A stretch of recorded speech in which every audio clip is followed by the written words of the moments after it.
Chapter 514. The floating warship was crashing. The huge warship was like a drunkard, swaying unsteadily. From time to time, dazzling flames and thousands of debris would be ejected from the hull of the warship.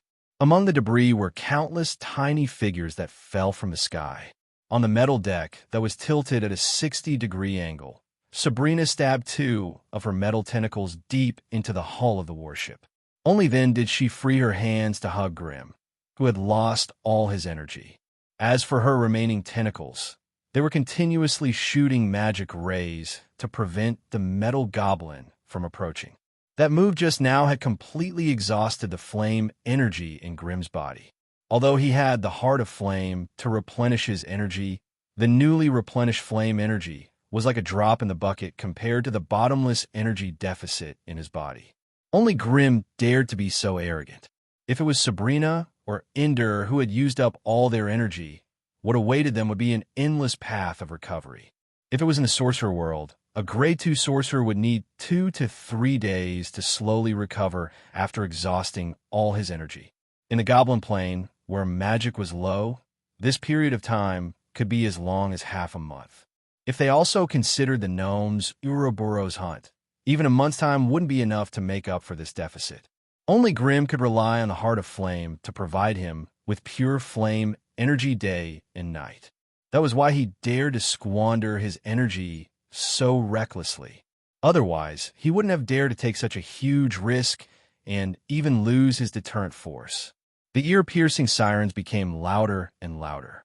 One by one, the magical machines broke through the cabin and escaped from the warship in a panic. Grim could clearly see that every magical machine that escaped had strings of goblins hanging on them. The enemy's unusual escape had obviously alerted Grim. There was a spatial furnace hidden in the floating warship. If something happened to the spatial furnace, then it would be big trouble. Let's go, don't waste time here. I suspect that there's something wrong with the spatial furnace. Otherwise, the goblins would not be so panicked. Grim quickly reminded Sabrina.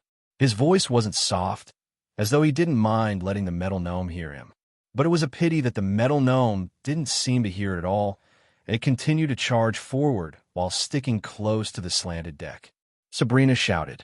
She pushed off the deck with her feet and flew away from the floating ship with Grim. While flying out, the small magic gun installed at the end of Sabrina's 7 metal tentacles fired dense magic rays like a spider web, blocking the path of the metal gnomes.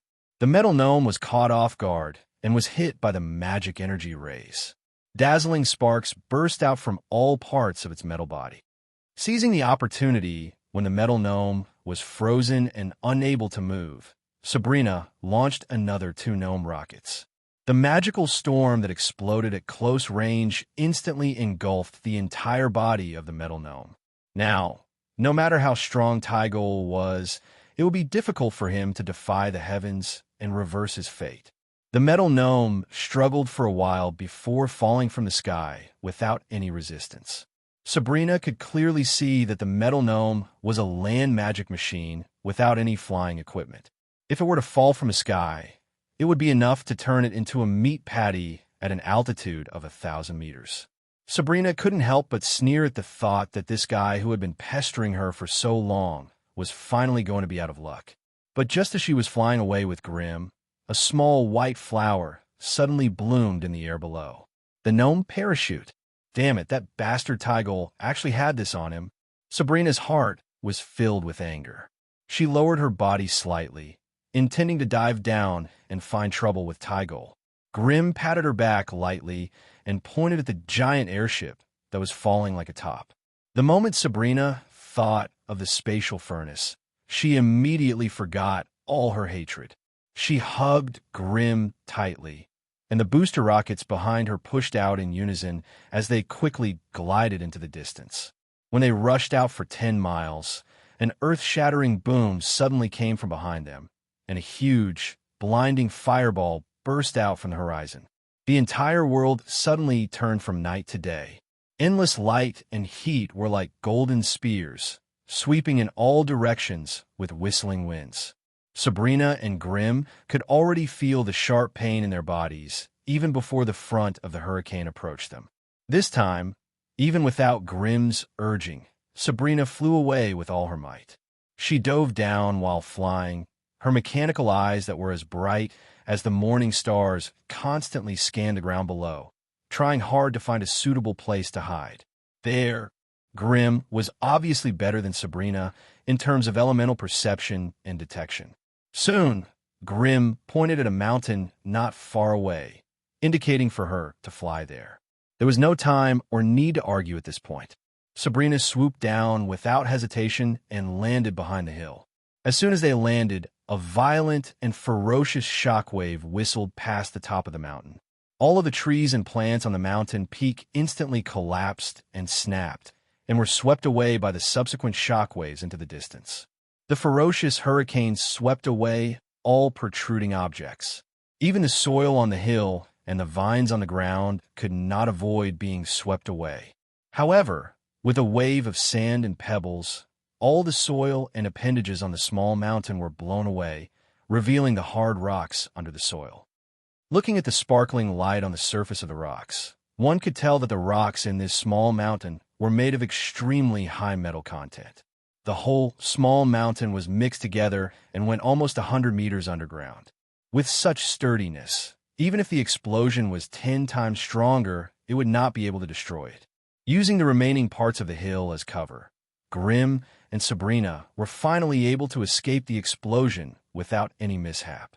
When the intensity of the explosion began to weaken, Grimm climbed up the bony mountain and looked at the center of the explosion in the distance. He could not help but frown. Although only less than a quarter of an hour had passed, the fire energy from the Heart of Flame was enough to support Grimm's normal activities. Aren't we going to rendezvous with Ender? Sabrina came to Grimm's side and looked at the gradually dimming sun with him. If I'm not wrong, that giant floating ship seemed to have been broken into two before the explosion. So there might be something left over there, Sabrina sighed silently. This was probably the biggest difference between her and the mysterious grade 2 Magus in front of her. At every moment, all she thought about was how to stay safe. On the other hand, this Magus seemed to always place benefits above all else. After a moment of hesitation, Sabrina once again faced the scorching hot wind and flew against the wind with Grimm in her arms. She flew towards the place that she was desperately trying to get away from. The ground below them had been razed to the ground. All the mountains and rivers had disappeared, and the appendages on the ground were nowhere to be seen. In many places, the floating soil had been blown away, revealing the hard rock formations and dry riverbeds underneath. As far as the eye could see, the world was half black and half white. The entire land was pitch black.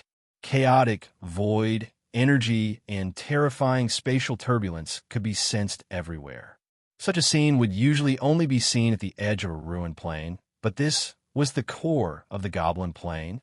With Grimm's reminder, Sabrina carefully adjusted the direction and strength of the booster rocket, avoiding the space turbulence one after another.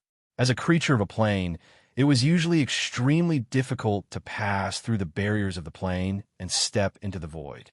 However, if one encountered spatial turbulence, they only needed to close their eyes and jump in, and there was a possibility that they would be sucked into a different dimension. Of course, there was a higher possibility that they would be thrown into the boundless void, and their bodies would be corroded by the endless void energy into tiny particles that were scattered to every corner of the void world. It was a short journey of less than 10 miles, but it took Sabrina half an hour to fly back. The spatial furnace had exploded in the air. Hence, above the explosion, a small spatial vortex slowly moved in the sky. Around the spatial vortex, there were gorgeous bands of light that overflowed with brilliant colors. While these bands of light looked exceptionally beautiful from afar, in the eyes of knowledgeable magi, they were truly dangerous areas. This was because the laws of the plane and void energy intersected, and it was a terrifying place where one would die without a burial if they took a wrong step. In such an area, all the laws that were originally applicable to the interior of the plane became chaotic and disorderly. Grimm tried to use his elemental vision to detect the danger, but when he opened his eyes, all he saw was a piercing red warning signal. If he had not closed his eyes in time and cut off his spiritual sense, the huge amount of data would have instantly overflowed the AI chip's meager data processing bandwidth. In such a terrifying area, even Grimm, who had spiritual force far greater than Sabrina's, did not dare to recklessly explore the colorful bands of light. The two of them slowly landed half a mile away from the center of the explosion, looking at the colorful bands of light in the distance. Both of them felt like their heads were about to split open. They could clearly see that the remaining half of the giant floating ship was wrapped in countless colorful bands of light, floating in midair. Just like it, countless pieces of soil, rocks, broken ancient trees, rotten leaves, and the corpses of many goblins were also wrapped in the bands of light, floating in a mysterious and abstruse arc in the air as they were slowly swallowed by the spatial vortex. Grimm's expression changed slightly. Chapter 5:15. Sabrina carefully traversed through the colorful ribbons. 7 or 8 nimble metal tentacles floated in front of her, silently inspecting the invisible ribbons of laws for her. These ribbons of laws were either regions of gravity disorder, regions of space-time disorder, or regions of void storms. Regardless of which one it was an absolutely dangerous place for a mere Grade 1 Magus. The metal tentacles in front of Sabrina became her protective talisman. Once she sensed a change in the laws of the plane in front of the tentacles, she would quickly retract them. Although there would still be some damage, it was much better than letting her main body fall into the vortex. Grimm, on the other hand, followed closely behind Sabrina, not daring to deviate from her path at all. In front of them, thousands of random objects slid past like frames of a movie. There was a round wooden barrel filled with golden wine, a goblin gun that had been broken in two, a broken metal deck, a large clump of soil and green plants attached to it, as well as the corpse of a goblin with a purple face that was filled with fear. They were all gathered together, as if they were wrapped up by an invisible torrent, drifting slowly in the void as they were swallowed by the spatial vortex bit by bit. The two of them carefully avoided the more obvious ribbons of laws, and finally approached the huge half-broken ship. The huge ship was broken in half, and the entire cross-section was presented in front of the two of them. Even the twisted and broken metal deck could be seen clearly. Through the cross-section, they could see the pitch-black tunnel inside, as well as the broken and damaged cabins. The things inside were still flowing out, adding more and more spoils of war to the colorful ribbons. "Let's go in." Grimm glanced around. "We only have half an hour. Whether we get anything or not, we have to come out in time, or else we'll fall into the spatial vortex together." Sabrina nodded. The two of them told each other to take care, and then lowered their bodies slightly, diving into the colorful ribbons. There was no air or gravity in the colorful ribbons. Everything floated in an almost motionless state. Outside the band of light, Grimm could see that the things inside were slowly drifting. However, once they entered, it was as if time had stopped as well, and they could no longer feel the flow of time. Of course, such a strange state was not a problem for the two wizards. Under the counterforce of the flame jet, Sabrina boarded the corridor in the middle of the broken ship.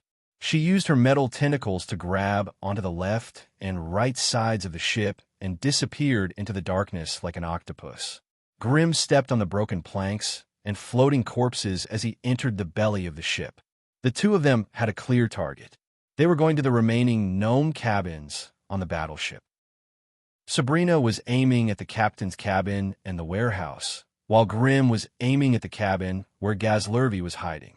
Due to the loss of gravity, the giant ship was still slowly spinning, so after entering the belly of the ship, the road and cabin layout in front of him were already very different from usual.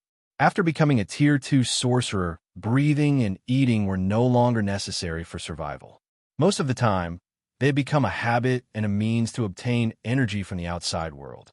Therefore, Grimm tried to extend the flame barrier 2 meters away from his body, using it as a barrier to sense and protect himself. After this period of buffering, Grimm's flame barrier had recovered by 15%. It might not be enough for a big fight, but it was more than enough to protect himself. This was the 5th floor below the deck of the ship. Although the ship was not big, it was still quite time-consuming to search. Grimm wisely started from the 3rd floor, and it took him 15 minutes to search the upper 2 floors. When he floated past the cabins, he could not help but feel excited when he saw the layout of the 5th floor. There were many living things floating in the cabins here, and they were much more exquisite than the gnome decorations he had seen in the past.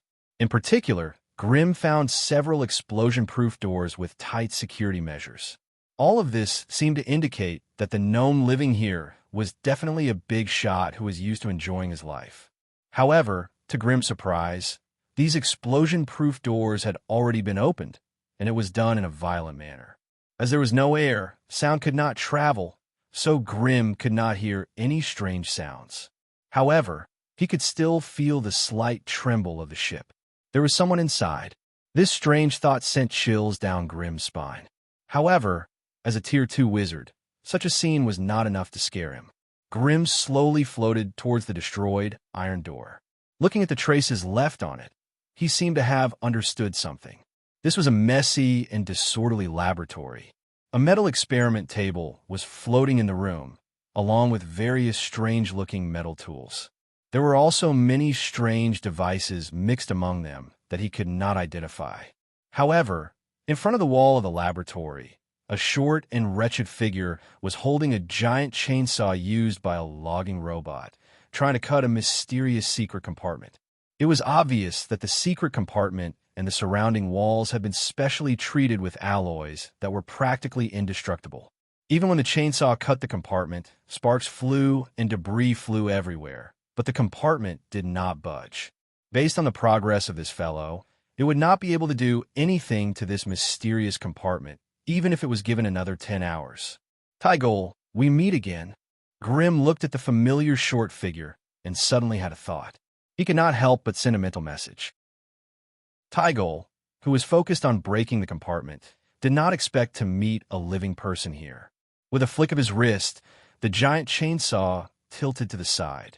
Its triangular green head suddenly twisted around, and what came into view was a gas mask.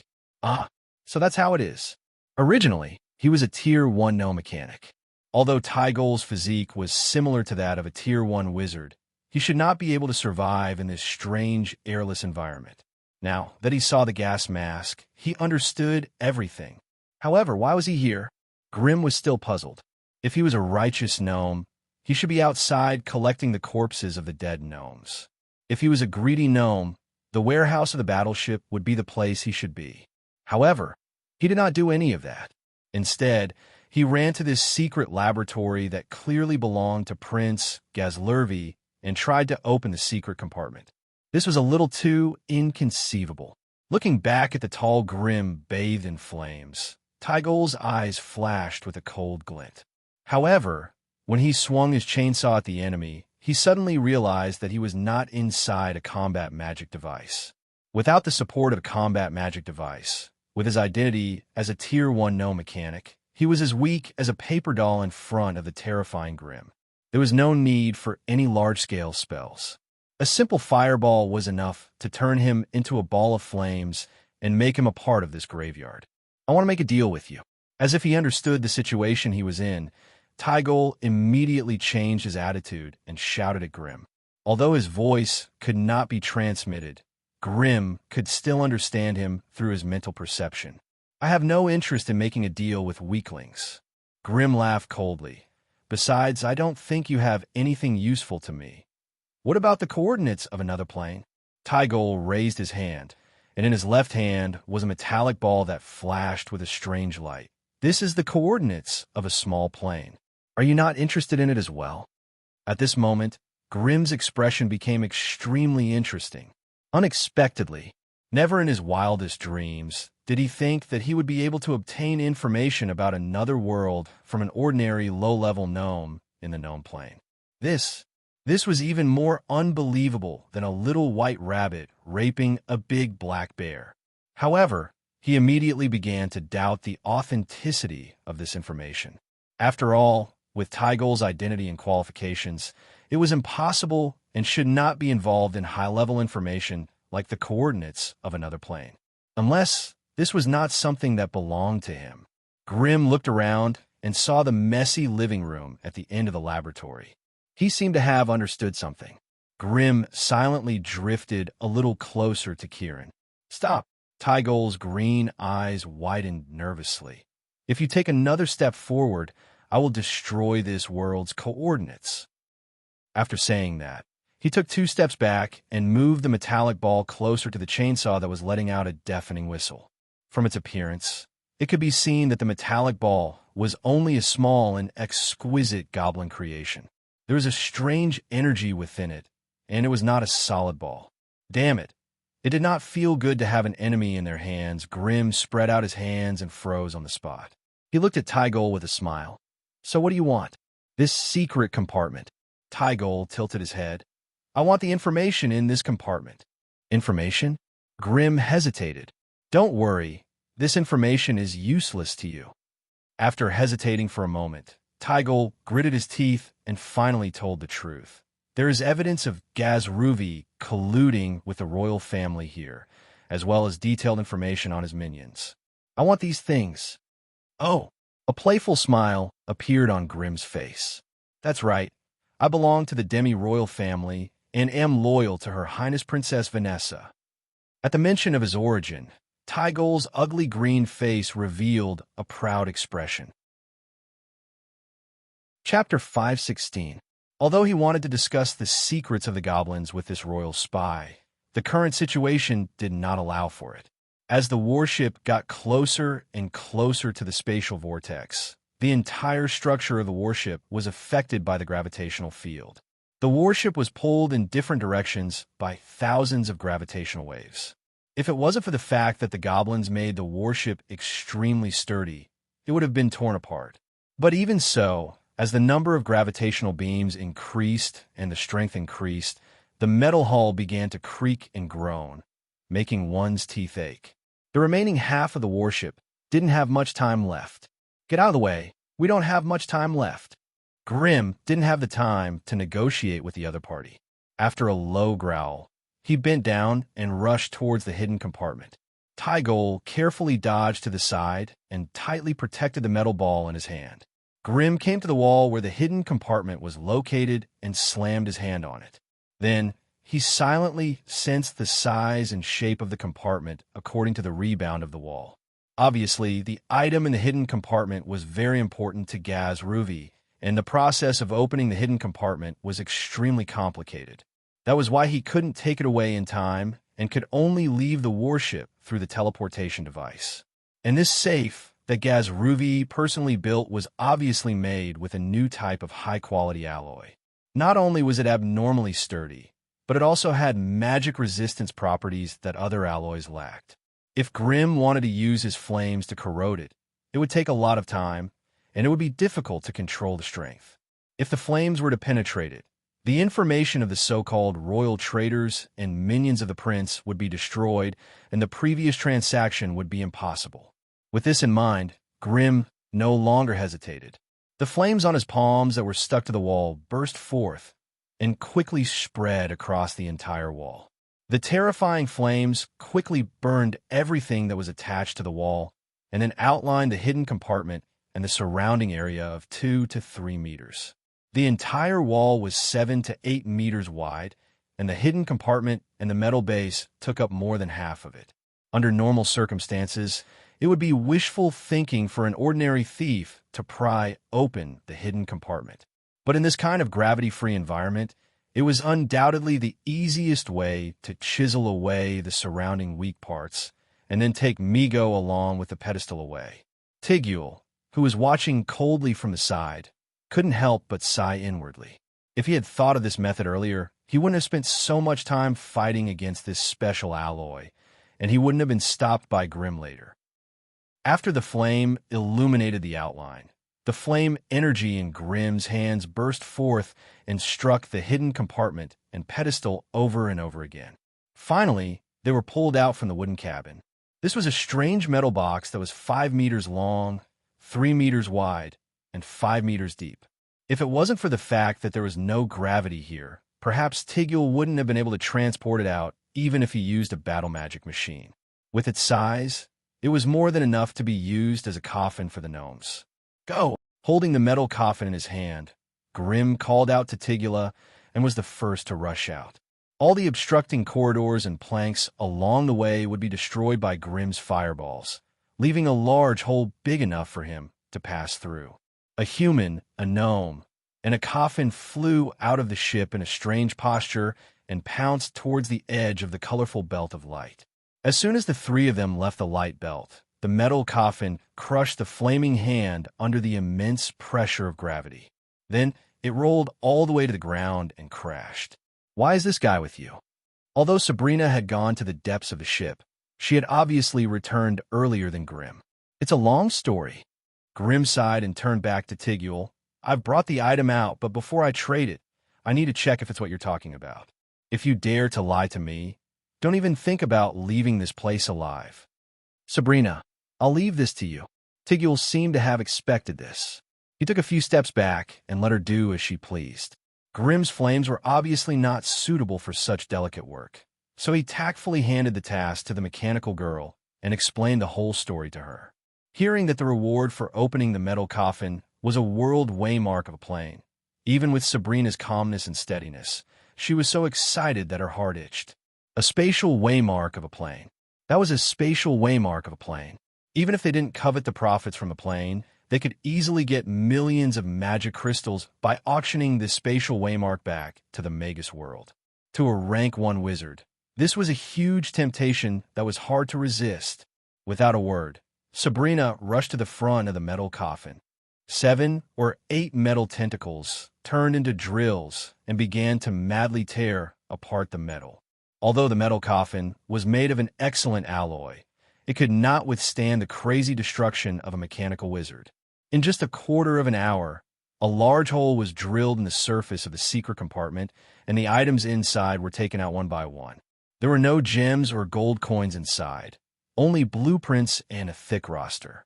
Grimm quickly flipped through them and saw a few names on one of the blueprints that shocked him. Sky Patrol Ship, Goblin Puppet Dragon, Goblin Mortar, Goblin Jumper Cable, Goblin Dragon Spear, Space Ripper, Thunder God Titan. Without a doubt, these were some of Gaz Ruvy's imagination and designs for more in-depth applications after he gained initial control over magic energy. Strictly speaking, the Sky Patrol ship was a strengthened version of the giant floating ship. It was a flying magic warship specially designed for the characteristics of the Void. After all, no matter how powerful the Goblin plane was, the goblins were still very weak. Without a suitable flying magic warship, they might not even have the power to step out of the plane. The Goblin Puppet Dragon. From the design of the blueprints, it was a powerful magic machine, specially used for land battles. It looked like a demonic hydra, but it was equipped with terrifying magic weapons such as the Goblin Mortar, Goblin Dragon Spear, and Goblin Giant Cannon. Attacking cities and seizing strongholds was undoubtedly its only strength. However, the two above barely allowed Grimm to imagine the limits of their power. The last two, the Space Ripper and Thunder God Titan, were somewhat boring fantasies. According to Gaz Ruvy's idea, the Space Ripper was a special anti-space furnace. It could not absorb energy from the void. Instead, it could use the energy stored inside to tear apart the plane and create a terrifying spatial vortex. The spatial vortex, created by the explosion of the spatial furnace, was only 10 meters in diameter. However, its existence had already caused indescribable damage to the surrounding terrain and the environment within 1,000 kilometers. However, the Space Ripper in Gaz Ruvy's imagination could easily create a spatial vortex that was 1,000 meters wide. If such a huge spatial vortex really appeared in the plane, the foundation of the entire plane would probably be shaken. Therefore, if Gaz Ruvy's idea really succeeded, it would no longer be called the Space Ripper. It would be more appropriate to call it the Plane Ripper, and it would be more fitting. Just think about it. Sending a Death Warrior into the enemy's secondary plane and then detonating a Space Ripper, no, a Plane Ripper. The consequences would be too wonderful. As for that Thunder God Titan, in Gaz Ruvy's imagination, it was simply a terrifying magic machine with power as high as grade 4. A tall and mighty humanoid body, an indestructible metal shell, endless magical energy, and a violent and ferocious lightning storm. Of course, the biggest obstacle for Gazruvi to obtain all of this was the miniaturization and functionality of the spatial furnace. After all, if all magic machines wanted to continue fighting, they would need an inexhaustible amount of magical energy. Just relying on the simple and crude spatial furnace was definitely not enough. Therefore, the foundation of all large-scale magic machines was the magical furnace. As he flipped to the end and looked at the half-completed magical furnace blueprint, Grimm's eyes flickered with a blue light. The AI chip could only store all the information in the database in such a short period of time, and it did not have the time to evaluate and calculate the contents. However, Grimm could tell that Gazruvi was indeed worthy of being the chief goblin engineer and inventor of the great Goblin Empire. It was obvious that he was on the right path. If he was given another 100 or 200 years, perhaps all of these wild fantasies could become reality. However, with the average lifespan of the goblin race, did he have that much time to squander? Grimm could not help but wonder if Gazruvi's recent activity had anything to do with the fact that he was nearing the end of his life. Human Magus, according to our agreement, I have to take all the information here with me. Seeing Grimm staring blankly at the blueprint, Tygol could not help but feel his heart rise to his throat, and he hurriedly reminded him. Although he hated these two magi to the bone, compared to his duty, it was more important for him to complete the mission that Her Highness had personally given him. Oh, you're talking about the name list. Grimm snapped out of his daze and flipped through the name list beside the blueprint. Indeed, it was filled with the names of the goblins, as well as the trades that had taken place in different regions at different times. Grimm took note of the names and found that there were quite a few mentions of the special surname of Demi. It seemed like this was the key information that the Goblin royal family wanted the most. As for the other book, it was densely packed with the names of the members of a Goblin financial group called the Venture Capital Company. Almost all of the people at the top of the list had titles such as Mayor, Commander, Army Commander, and so on. Grimm weighed the thickness of the name list in his hand and could not help but guess that the names of all the members of the Venture Capital Company in the Goblin Plain were recorded here. Chapter 517. Against the powerful Grimm, Tigul did not have enough bargaining chips in his hands. Although the value of the world waymark in its hands far exceeded the list of traders, under the current circumstances, there was no room for it to bargain. Tigul was more concerned about how to complete this deal, and whether he could escape unscathed after the deal was done. Just as the few of them were muttering to themselves, the half of the giant airship floating in the belt of light finally came to an end. The spatial vortex was only 2 meters wide, while the giant airship wrapped in the belt of light was a behemoth that was 300 meters long. However, when the two came into contact, the hill-sized airship seemed to have been swallowed by an invisible beast, vanishing without a trace in the blink of an eye. The spatial vortex swallowed such a colossal object, but it was as if nothing had happened, remaining calm and peaceful. However, with the recovery of the plane, the area occupied by the fault of laws became smaller and smaller. The belt of light had already shrunk to within 5 kilometers of the spatial vortex. From the looks of it, the speed at which the spatial vortex was closing was getting faster and faster. If you agree, then let's begin the deal now. Tigul, who did not want to delay for too long, could only lower his voice and request for a deal. In truth, at this time, Tygol wanted to take the metal sphere and leave. However, in front of 2 terrifying magi who were glaring at him like tigers watching their prey, he had no way of resisting after losing his combat machine. You don't have to worry about the deal. We are magi, noble and proud magi, believers of knowledge and defenders of fair trade. As long as you don't lie to me, we will abide by our fair trade. A strange smile appeared on Grimm's face. In order to convey our friendship to Princess Vanessa, I can let you bring back a blueprint for free. This is a powerful combat machine with grade 4 strength. Grade 4? Magic machine? Tigul almost screamed. In the current goblin world, the Grade 2 magic machines he could control were already as rare as phoenix feathers and Sheelan horns.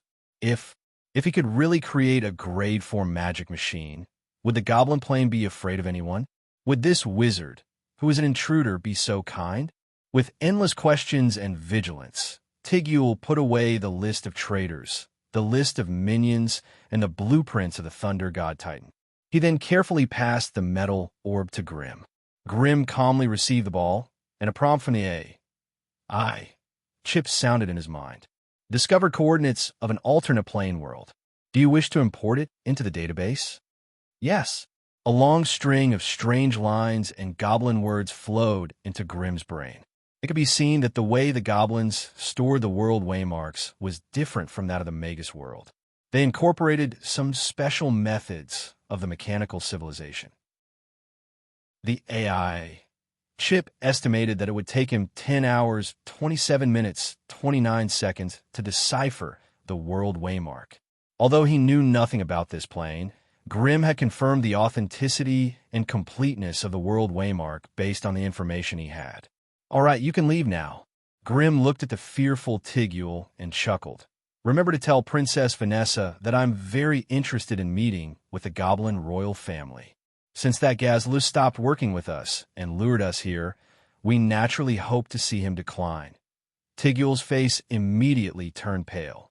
Ever since magic ability research had advanced by leaps and bounds, the Goblin royal family had become a conservative faction in the Great Goblin Empire.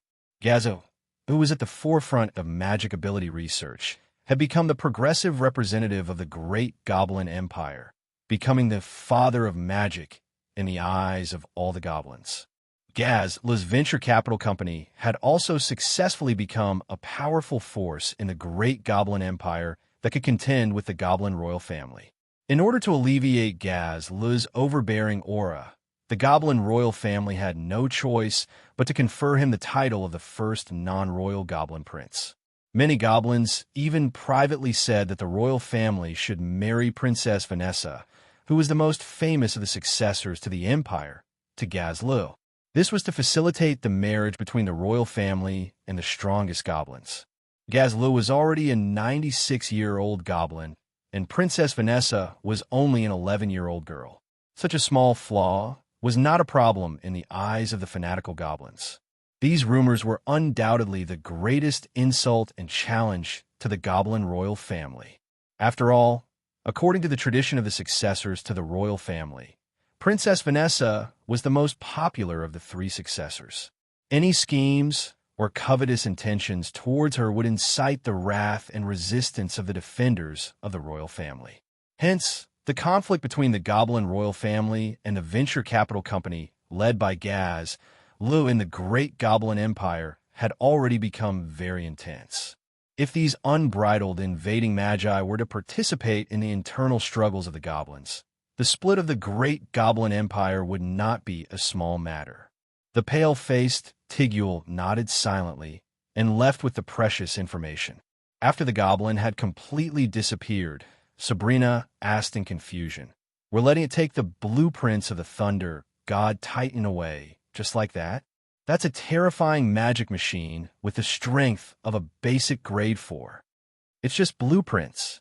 Sabrina might not understand, but Grim knew very well.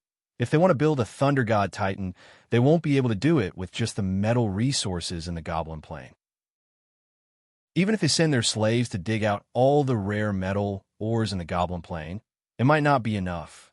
Besides, I don't think they can solve the core component of the Thunder God Titan, the magic furnace.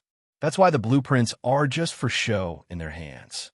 Also, if they overestimate themselves and put all the resources in the plane into building the Thunder God Titan, we'll face less resistance. Am I right? Sabrina easily understood Grim's train of thought. The goblins aren't that stupid. They won't do something so desperate. That blueprint is more of a bait. I want to use it to lure out the royal family behind the Goblin Princess. So you're going to walk a tightrope between Gazlu and the Goblin royal family. There's no other way. With our current military strength, we can't suppress the enemy by force. We need to use more flexible methods. If we have time, We might as well make contact with the goblins at the same time. With this battle as a footnote, I'm sure there won't be any idiots who still doubt our strength. This way, we'll have a chance to take advantage of the situation and balance the strength of the two groups. 5 days later, after sending off the Minister of State and the Minister of Military Affairs, Vanessa supported her forehead with her hand and leaned against the wide oak table in a daze. As a rare goblin beauty in the Anmare royal family, Vanessa's beauty and intelligence were among the best in the great Goblin Empire. Otherwise, Gazlowe would not have taken such a huge risk to encourage the subsidiary forces to force her into marriage. The old emperor was old and bedridden all year round. He was no longer able to manage the huge empire. Vanessa's 2 younger brothers were still young, and it was difficult for them to take on the difficult task of managing the empire. Therefore, Princess Royal Vanessa, who was stuck in the middle, could only reluctantly exercise the authority on behalf of her father while waiting for her 2 younger brothers to grow up. According to the tradition of the Goblin royal family, the highest ruler of the great Goblin Empire could only be the male heir. Only when all the male heirs had died would Princess Royal Vanessa have the right to inherit the throne. Therefore, Prince Gazlowe's desire for Vanessa actually contained a huge and evil ambition. Once Vanessa marries Gazlervi, and Vanessa's 2 younger brothers die in an accident, Gazlervi would be able to share the ruling rights of the empire with Vanessa as the princess husband. Moreover, this method was completely in line with the goblins' tradition. It would not incite an intense backlash from the traditional goblins and the local tycoons. Because they realized this, the Goblin royal family's retaliation against Gazlowe, the outsider prince, became stricter. The open and covert struggle between the 2 parties became more and more intense, almost to the point where they would meet on the battlefield. The royal scout, Tickole, had risked his life to send back the name list, which gave Vanessa a huge headache. She had thought that with the name list in hand, she would naturally be able to get rid of the vermin of the royal family and their claws. However, she ended up with an even more disappointing result after summoning many officials and commanders. It had to be said that the consortium and financial group alliance that Gazlowe had personally managed was already so huge that it was difficult to get rid of it. If she were to forcefully get rid of it, the foundation of the great Goblin Empire's rule would be shaken. The continuous battles that would follow would speed up the collapse of the empire. This would only benefit the invading evil sorcerers. However, the news that she heard from a few hidden sources made Vanessa feel more and more uneasy. Those evil sorcerers from the terrifying sorcerer's world were actually brought into the Goblin Plain by Prince Gazlowe. Although she did not know what his initial motive was, no matter what, this action had already placed the entire Goblin Plain in a very dangerous situation. Once the world waymark of the Goblin Plain was leaked, it would attract a swarm of evil sorcerers. Then, the goblins would lose their authority over the plain, and their proud status as the son of the plain would be reduced to the invaders' prisoners or slaves. Chapter 518. It was precisely because she knew too much about the power of the warlocks that Vanessa could never forgive the detestable enemy who lured the warlocks into the Goblin Plain.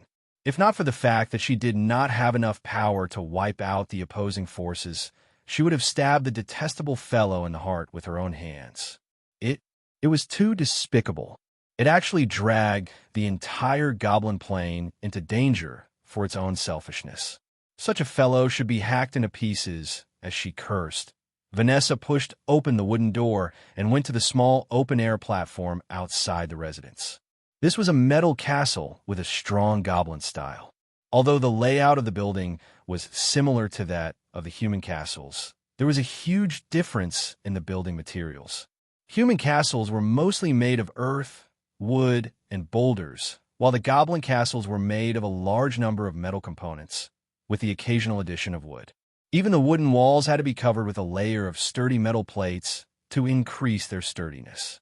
So, from afar, this royal castle that belonged to the demi-royal family looked like a steel castle made of pure metal. It reflected the golden light unique to alloy materials everywhere. Due to the short stature of the goblin buildings were mainly short and sturdy. In terms of style, the goblin architects displayed their creative and divergent thinking, creating all sorts of strange goblin buildings. Just the roofs of the goblins' buildings were strange and varied, not to mention the others. There were round mushroom roofs, conical roofs, spiky roofs that looked like lightning rods, and strange roofs that had their own heads carved into them.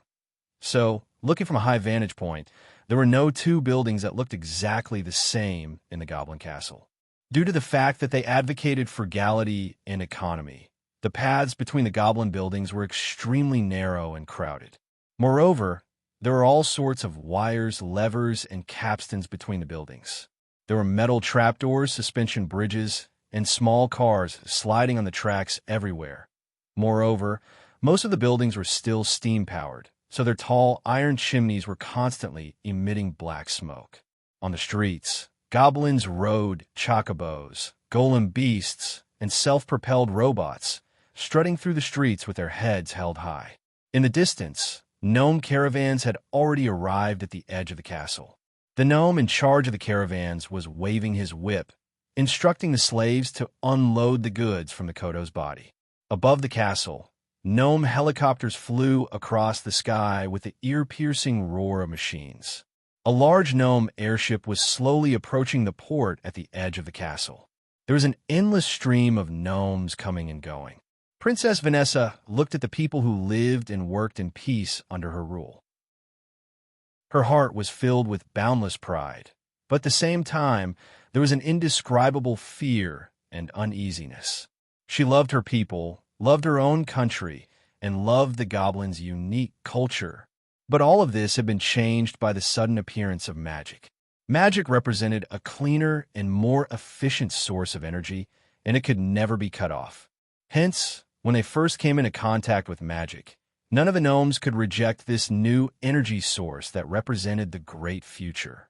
But for some reason, the more magic energy they came into contact with, the easier it was for the gnomes' fragile and small hearts to be corrupted. And the leaders of the various consortiums and financial groups, led by Gaz Lurvy, all became arrogant and greedy. They even wanted to get their hands on the terrifying and evil power that did not belong to the gnomes. Vanessa could vaguely guess why Gaz Lurvy would collude with the sorcerer's world and lure the evil sorcerers into the gnome plane. After all, when a 96-year-old overage goblin grasped superpower, what it wanted to do the most was nothing more than to live a longer and more comfortable life. And this was something that the gnome civilization could never solve. Hence, for selfish and evil purposes, that bastard lured the even more evil and terrifying sorcerers into his home. And all of this was for the pointless struggle of a dying old gnome. The blueprints of the Thunder God Titan that Tygol had sent back had all the Royal Gnome engineers mesmerized and obsessed. The basic power of Level 4 could perfectly merge the gnome engineering machinery and alchemy technology into one. It would become the most powerful war machine that would witness the rise of the gnome empire. Once such a thing was successful, the engineers and alchemists involved would definitely go down in history.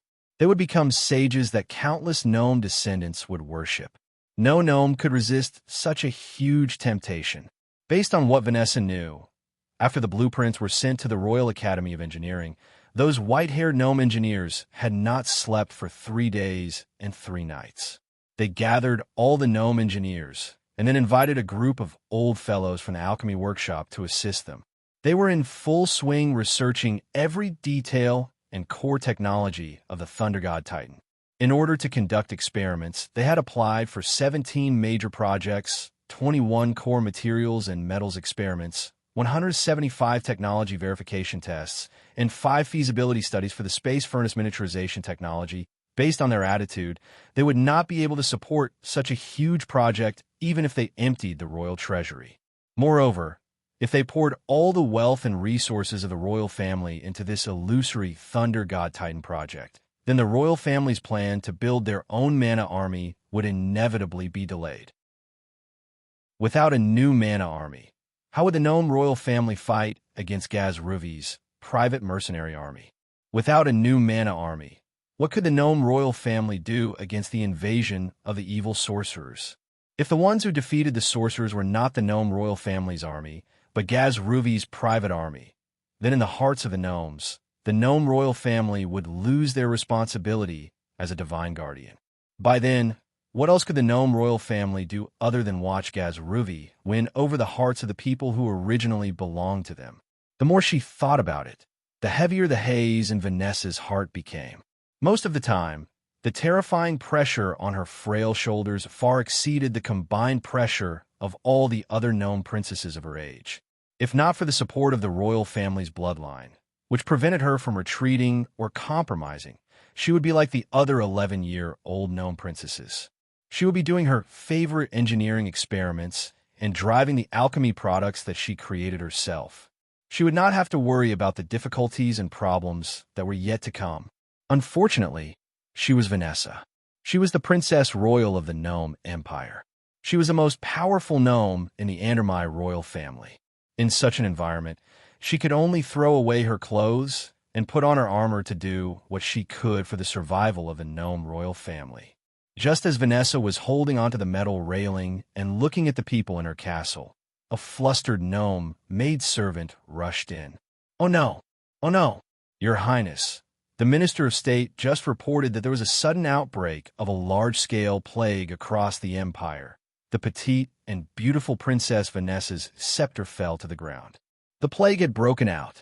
It was as though the Grim Reaper of the plague had just wandered through the gnome empire. From the south to the north, from the east to the west, a terrifying plague had broken out in the gnome empire. All the infected gnomes had a common characteristic. Their bodies were festering, and their green skin was covered with bleeding spots of various sizes. Once infected, no matter how strong a gnome was, it would collapse in an instant. From then on, it would become a pitiful fellow that could only scratch its own body until its skin broke and blood oozed out. Then it would spit out mouthfuls of blood. In the history of the gnome dimension's development, there had been large-scale epidemics before, but those epidemics usually had a clear source, and as long as the transportation was cut off, the scale of the epidemic would be greatly limited. But this plague was obviously different from the past. Not only was the scale of the outbreak huge, but its characteristics were so strange that the gnomes trembled in fear. That was, the fatality rate of this plague was surprisingly low. It was as though a certain demon god was playing a vicious joke on the gnomes. Although the number of gnomes infected by the plague increased exponentially, the number of deaths was not high. Among the infected goblins, apart from the frail individuals who couldn't withstand the plague bacteria's torture and died, most of the goblins were in excruciating pain and suffered all kinds of torture. However, they were still on the brink of death and didn't lose their last bit of vitality to the plague bacteria. This indirectly proved that the source of the plague came from those evil magi. The gnome doctors sent by the gnome royal family finally discovered that the source of the plague was the contamination of the gnome's water source. But it was obviously of no help. The large-scale outbreak of the plague spread rapidly among the gnomes. It spread from the cities to the villages, and from the villages to the settlements of various sizes. The weakening of the goblins immediately led to a backlash. The other races that had been oppressed by the goblins immediately started a wave of rebellion in various places. As the main fighting force of the gnome mechanics were infected by the plague, the scattered gnome towns lacked the protection of powerful magic machinery and fell into the hands of the other races. The gnome towns that had yet to fall had no choice but to start a large-scale massacre of the other races' slaves in order to protect themselves. This inevitably led to the other races' fierce resistance. In a short period of time, the gnome guards, militias, and local armies fought against the gnomes. Both sides suffered countless casualties. Chapter 519. The third batch of reinforcements arrived at the Goblin Plain as the surging spatial ripples slowly disappeared. This time, there were only two people, Alice and the Berserk Witch Sophia. Their arrival had obviously increased the strength of Grimm's faction. The number of powerful wizards had increased from 5 to 7. With Alice's unique fate divination, as long as the enemy did not purposely hide the information, she could obtain more or less clues through her daily divination. As long as she was around, no matter how big the enemy's movements were, it would be difficult to hide from Grimm's spies and spies. Because of Alice's importance, she undoubtedly held an extremely important position in Grimm's faction. Under normal circumstances, Grimm wouldn't let her take any risks, not to mention going to the battlefield. Therefore, Grimm quickly recalled Mary and Blitz and asked Mary to stay by Alice's side. Just like that, the 7 wizards who had come to the Goblin Plain gathered together again and began to discuss the future battle strategy against the Goblin Empire. Among the 7 wizards, Mary and Blitz were more inclined to contact Gazruvi. As long as he was greedy enough, Grimm's faction could definitely make a deal with him by exchanging benefits. As long as it was to its liking, it could betray the Goblin Plain once, so naturally, it could betray it twice. Sophia, on the other hand, was more inclined to contact the Goblin Princess Vanessa. After all, she represented the true ruler of the Goblin Plain. Although Grimm and the rest had caused chaos in the Goblin Plain, if she raised her arm and called for help, the goblins would still be much more influential than the traitor. Moreover, from the information he got from the side, he knew that Princess Vanessa had always been known for being kind and loving to her people. If they could use the infected goblins as a bargaining chip to bargain with her, it would be much better than contacting Gazruvi, who had ulterior motives. Mechanical Girl Sabrina and Poison Centipede Ender remained neutral. Although both sides had different opinions, the strategy they used was similar, which was to rope in one side and attack the other. The most important bargaining chip in their hands was the terrifying plague that had spread to 1/3 of the Goblin Empire's territory and infected almost 6 million goblins. As long as the voodoo doll was still in Grimm's hands, he could control the lives and deaths of these infected goblins. According to Grimm's understanding, the population of the entire Goblin Empire was only about 11 million, and 6 million goblins was equivalent to 1/4 of the total goblin population. If such a large number of goblins perished from the plague, the foundation of the Goblin Empire would be on the verge of collapse. After all, the development of the Goblin Empire was a little abnormal, focusing on alchemical machinery and magical machinery, and applying them to every corner of daily life. However, the highly developed mechanical civilization was unable to promote the advancement of the medical system. That was why the doctors cultivated by the Goblin Empire were only slightly stronger than the witch doctors of the barbarian tribes. They were unable to reach the level of the goblin engineers and alchemists.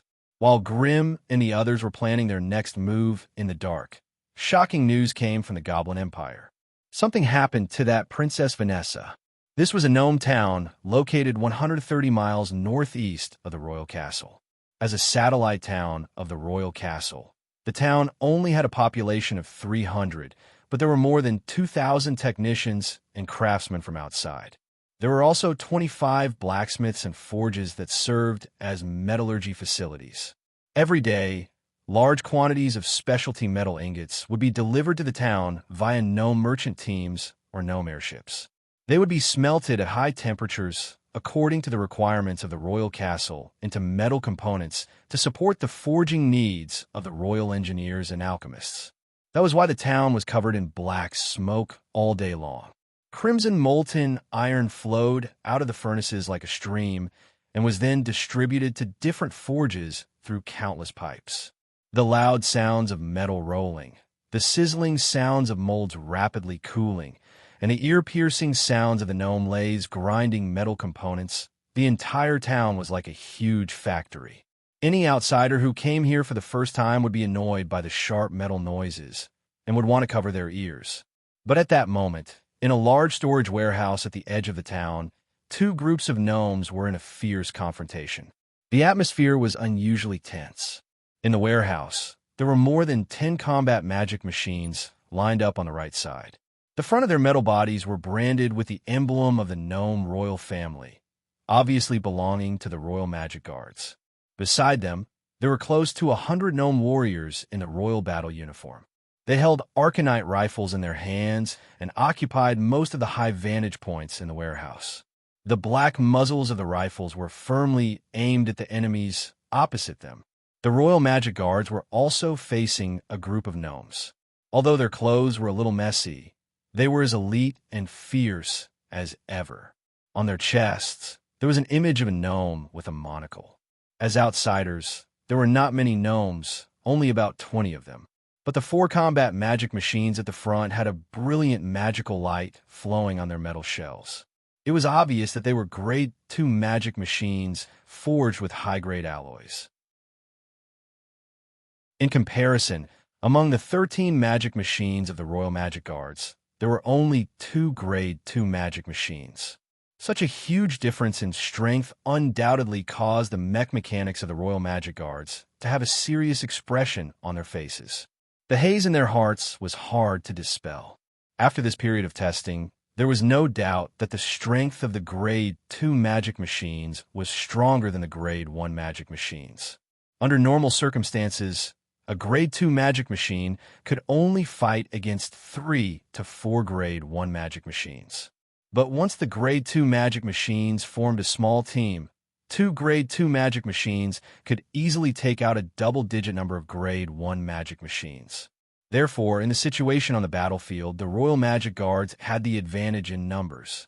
But if they were to really fight, the 4 Grade 2 magic machines on the opposite side could easily flatten the 2 magic machines and the remaining 11 Grade 1 magic machines.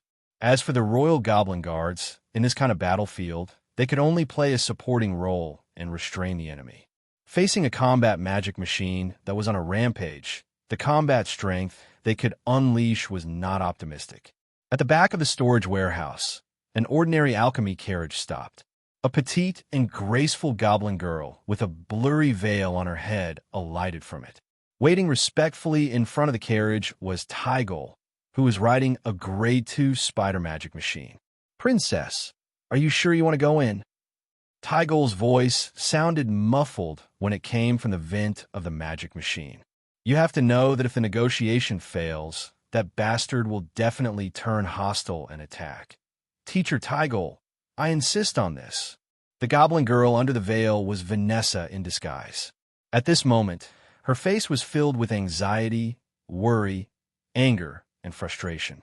But when she walked through the back door of the warehouse with her chest puffed out, all her worries and anxiety were swept away. She turned back into the confident and energetic goblin princess. "Vanessa," Tigul sighed inwardly. He controlled his spider machine to slowly follow behind her.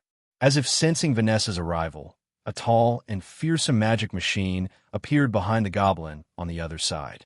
Its appearance was similar to a fell reaver, but its metal shell was shockingly thick. It was obviously a defensive type fell reaver. As for the special alloys and rare resources used to create this magic machine, it had reached a shocking level. Judging from the extravagant usage of the materials, it was more than enough to create 3 Grade 2 magic machines. "Vanessa, beautiful Princess Vanessa, since you have the honor to meet me, why don't you take off your veil and let me see your beautiful and enchanting face?" The hoarse voice of an old goblin came from the giant magic machine. "How dare you?"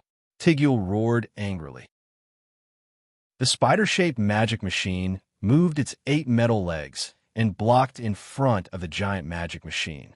"Gazruvi, although you are a prince, you can't be so rude in front of the princess." Hee hee hee. The old goblin and the giant magic machine could not help but laugh maniacally. "Tygol, you're just a toothless old dog in front of the royal family. Master hasn't even said anything, and you're already barking. Aren't you worried that you'll spoil your master's plans?" Tygol was enraged and was about to attack the enemy without a care.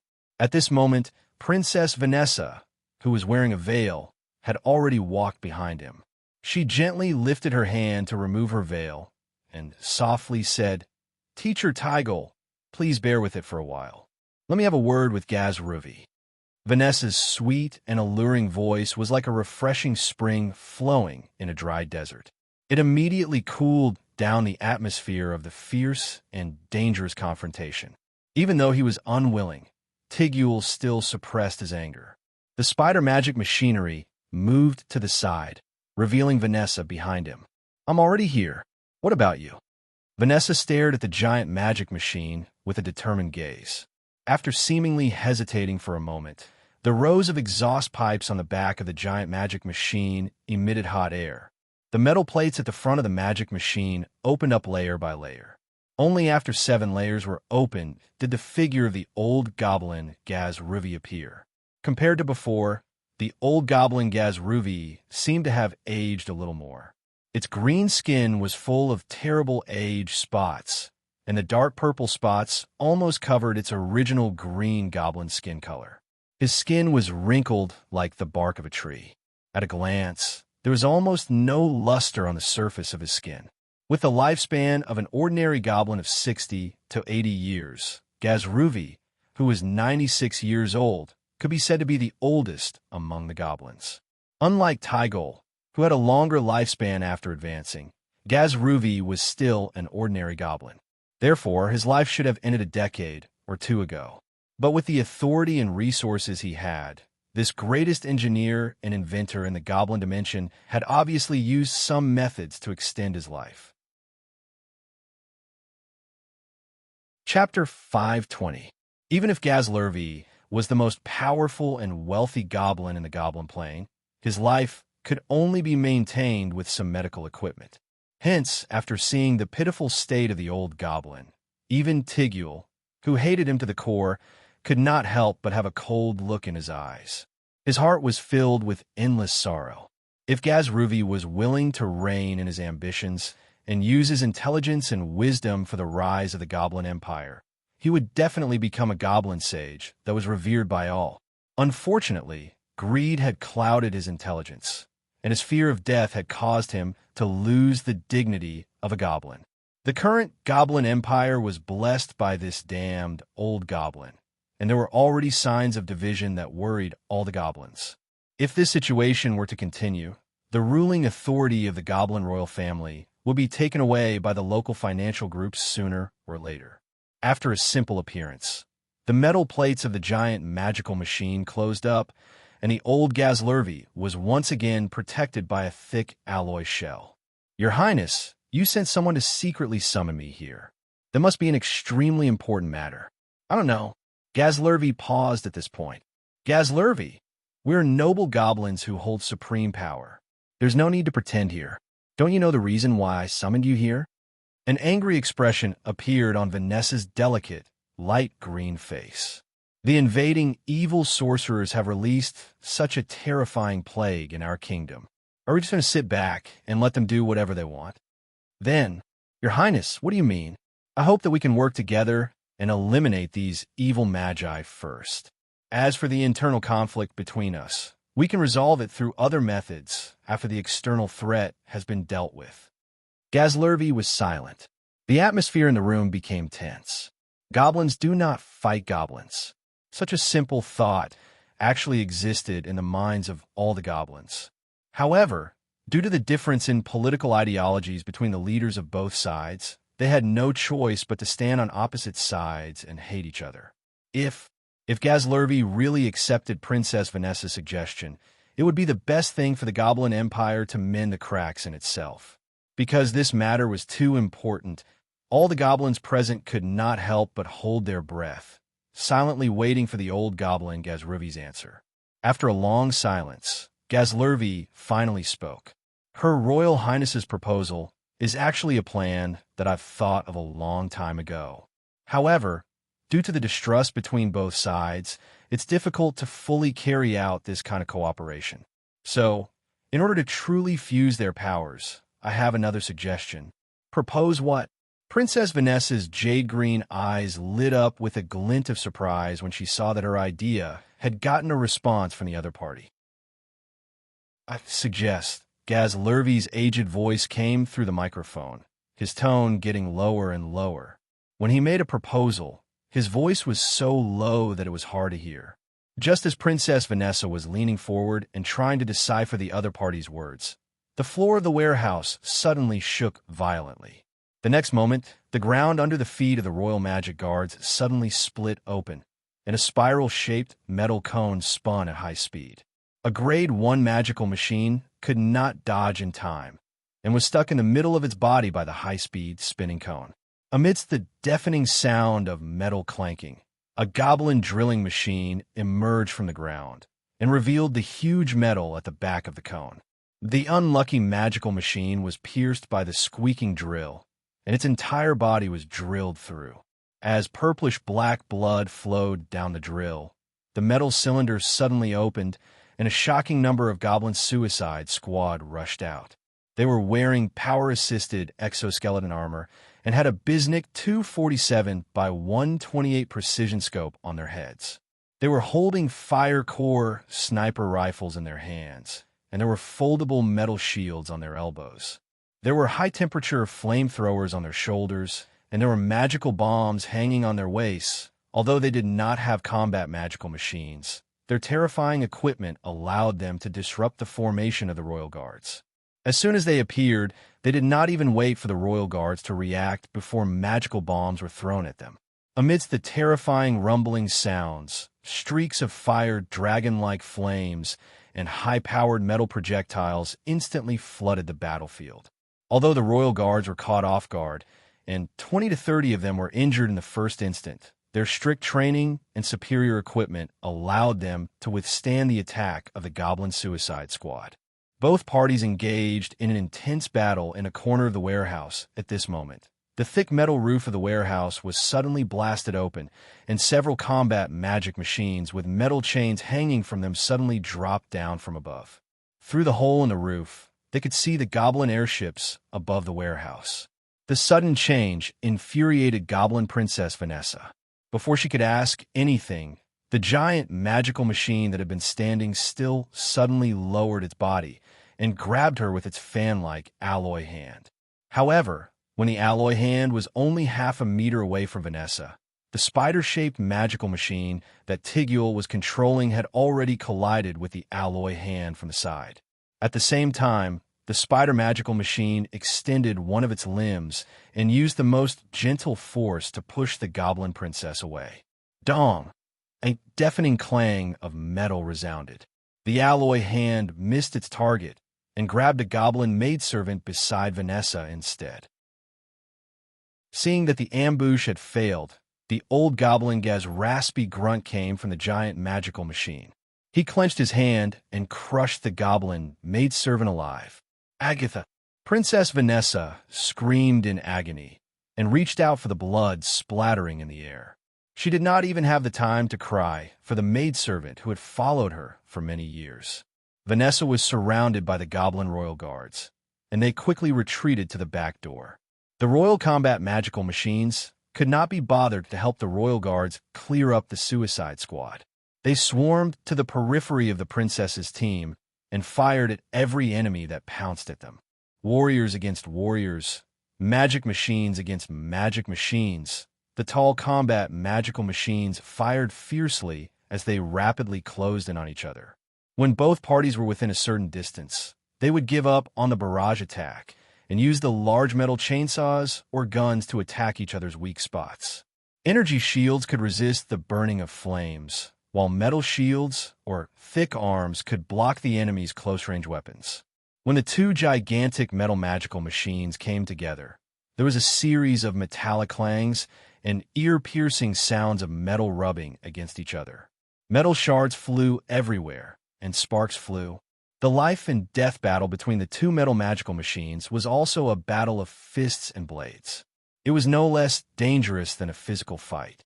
In just a few seconds, 5 magical machines had fallen on the battlefield. 3 belonged to the royal family, and 2 belonged to the old goblin gas. As for the goblin warriors who were supporting the royal family, more than 100 of them had perished.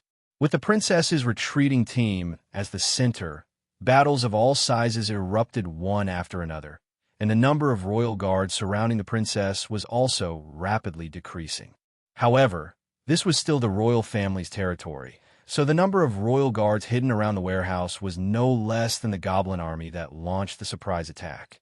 Almost as soon as the battle broke out in the warehouse, the entire gnome town was filled with the sounds of gunfire and battle magic machines crashing into each other. In order to cover the princess' retreat, Tigul had no choice but to use his level 2 spider magic machine to launch a tidal wave of attacks against the level 2 giant magic machine. Although Gazrul was a great engineer and inventor, he was not good at controlling magical machines. Therefore, the giant magical machine seemed very clumsy and slow under his control, and it was almost unable to display its full combat power. However, in order to protect himself, Gazrul had invested a lot of resources and effort into this giant magical machine, which made the goblin army vomit blood.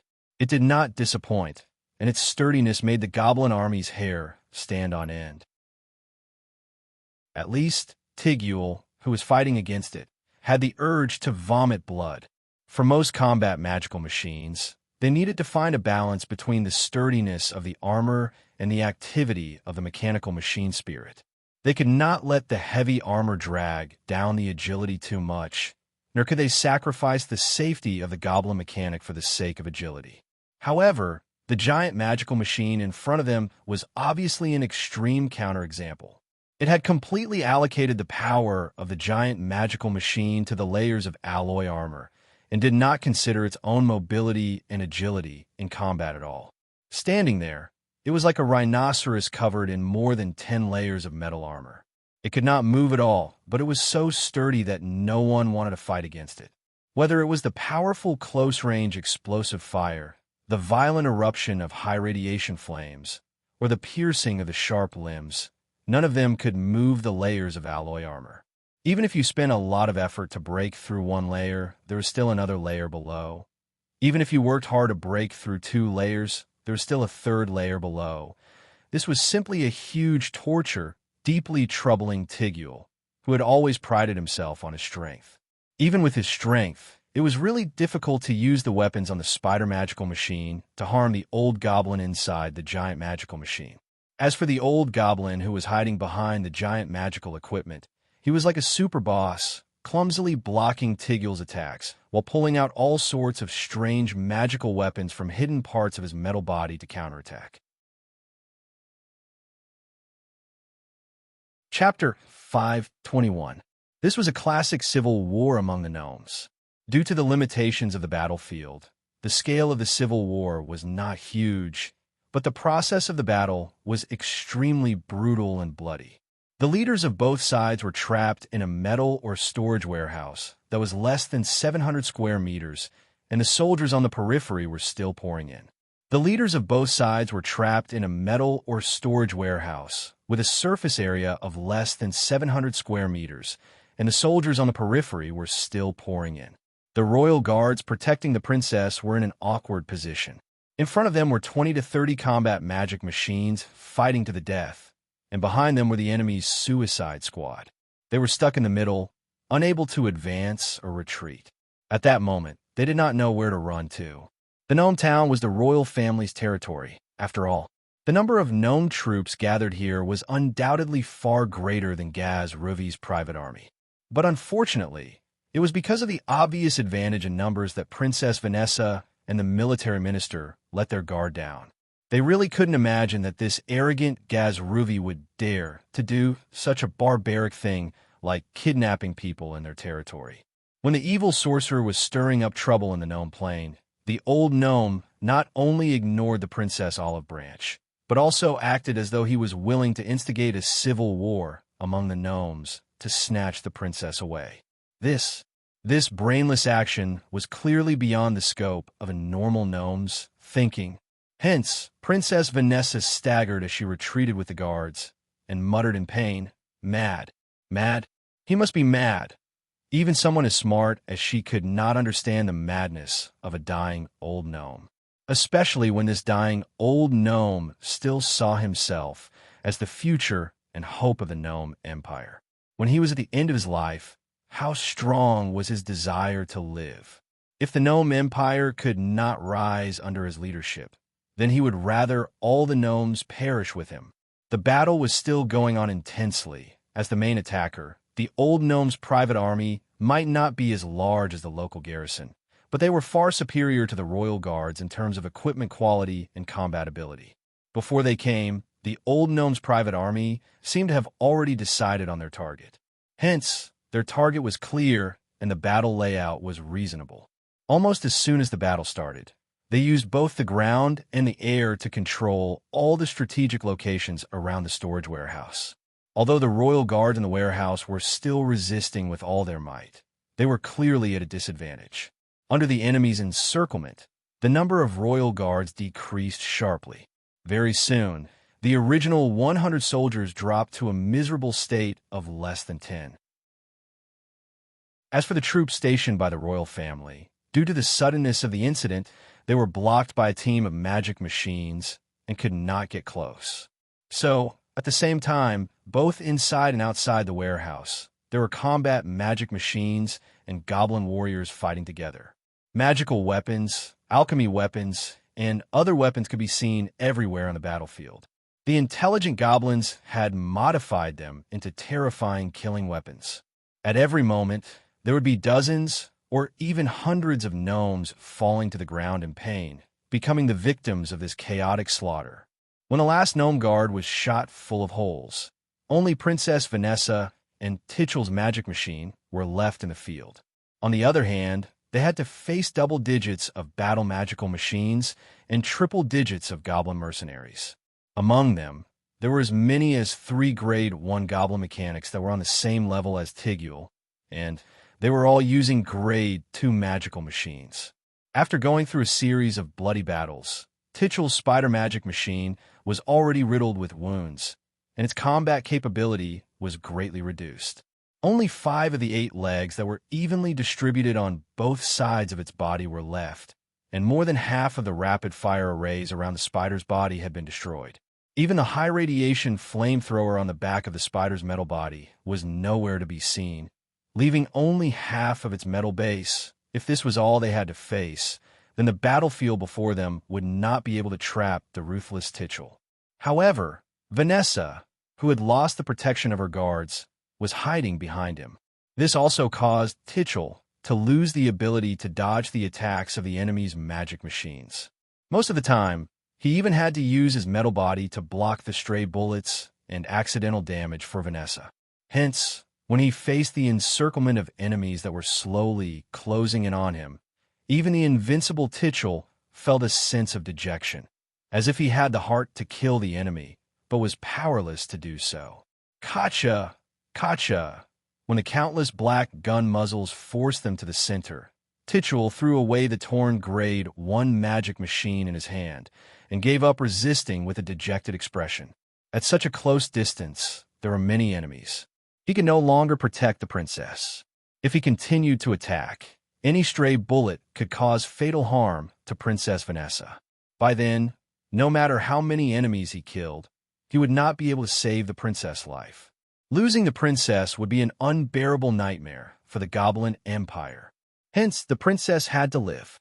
When Princess Vanessa fell into the old goblin's hands, the battle on the periphery gradually stopped. All the royal goblin commanders were at a loss. They did not know if they should continue attacking or negotiate with the enemy. Due to the fear of harming the innocent, the royal goblin army did not dare to attack recklessly even when the old goblin brought Princess Vanessa onto the goblin airship. They could only watch as they left the battlefield. The battle that had taken place near the royal castle had started and ended abruptly. If not for Mary's informant among the goblins, the sorcerers would not have known that the leaders of the 2 major factions in the Goblin Plain had met in secret. As the goblins kept a tight lid on the information, Grimm and the rest only received the specific information 3 days after the incident. By then, the old goblin Gazruvi had already returned to Steel City with his spoils of war. That was originally the capital of the Goblin Empire, the territory of the Goblin royal family. However, with the rise of the Goblins' radical faction, Steel City gradually became a gathering place for all the financial groups and tycoons. Especially in recent decades, with the advancement of magic energy research, large amounts of wealth and resources quickly gathered in the hands of a venture capital company headed by Gazruvi. Hence, these radical goblins recruited people everywhere and mass-produced magical weapons. Soon, They formed a goblin organization with armed merchants as the main body. The leaders of these goblin merchants were businessmen, tycoons, and a group of powerful bandits. Under their pressure, the conservative and traditionalist goblins could only quietly withdraw from the center of power of the Goblin Empire, Steel City. Now, Steel City had become the base camp of the crazy old goblin Gazruvi. Grimm's information about the battle between the goblins' traditionalist faction and the radical faction was very vague and lacking in logic. So much so that Grimm still couldn't figure out what the crazy old goblin was thinking. Wealth and resources? To a native of a small plane, Gazruvi was only one step away from becoming the #1 person in the plane. Logically speaking, he should not use such a radical method to provoke the anger of the traditionalist faction. The only thing that could explain his actions was a rumor circulating in the goblin plane. According to the rumor, the smartest goblin in the world was only thinking about eternal life. And all the crazy things he was doing could be related to a plan called eternal life. Just as Grimm and the others were gathering in a secluded mountain range, a mysterious guest suddenly came to their camp. Tigul. Night fell. Under the beautiful starry sky was a quiet and serene forest. Tigul broke into the wizard camp alone and handed Grimm a draft cooperation agreement with the goblin royal seal in front of a bright bonfire. As the leader of the wizards, Grimm was naturally the first one to read this strange agreement. After reading the agreement with a strange expression, Grimm shoved the parchment into Alice's hands. Then he silently observed the exhausted and haggard goblin war god across the bonfire. Alice quickly finished reading it and passed it to Mary. Then, in the shortest time possible, all the wizards around the bonfire read the agreement. While Grimm was seriously looking at Tigul, the goblin war god was also secretly observing every mysterious wizard in the camp. He had to admit that just based on their appearance, this batch of otherworld magi was indeed worthy of their name. Mysterious, strange, evil, and unexpectedly powerful. According to Tigul's understanding, when these wizards first appeared, there was only one, and that was the strange insect which wrapped in a thick black robe. His power was as strange and powerful as his appearance. Not only could he control terrifying scorpions, he could even transform his body into millions of invisible black beetles. With this strange and powerful ability, the goblins could not really hurt his body with their weapons. It was said that this terrifying insect, which even survived a bombardment from the giant goblin cannon when he fought against Prince Gazruvi. And the next time he appeared, the goblins could not even find any signs of weakness or injury on his body. An evil wizard that could not be killed no matter what. This, to Tigul, who knew the power of the giant goblin cannon, this was a terrifying opponent that he did not want to face. However, such an evil sorcerer was clearly at the edge of this sorcerer's camp. This could be seen from the order in which the agreement was passed around. Chapter 522.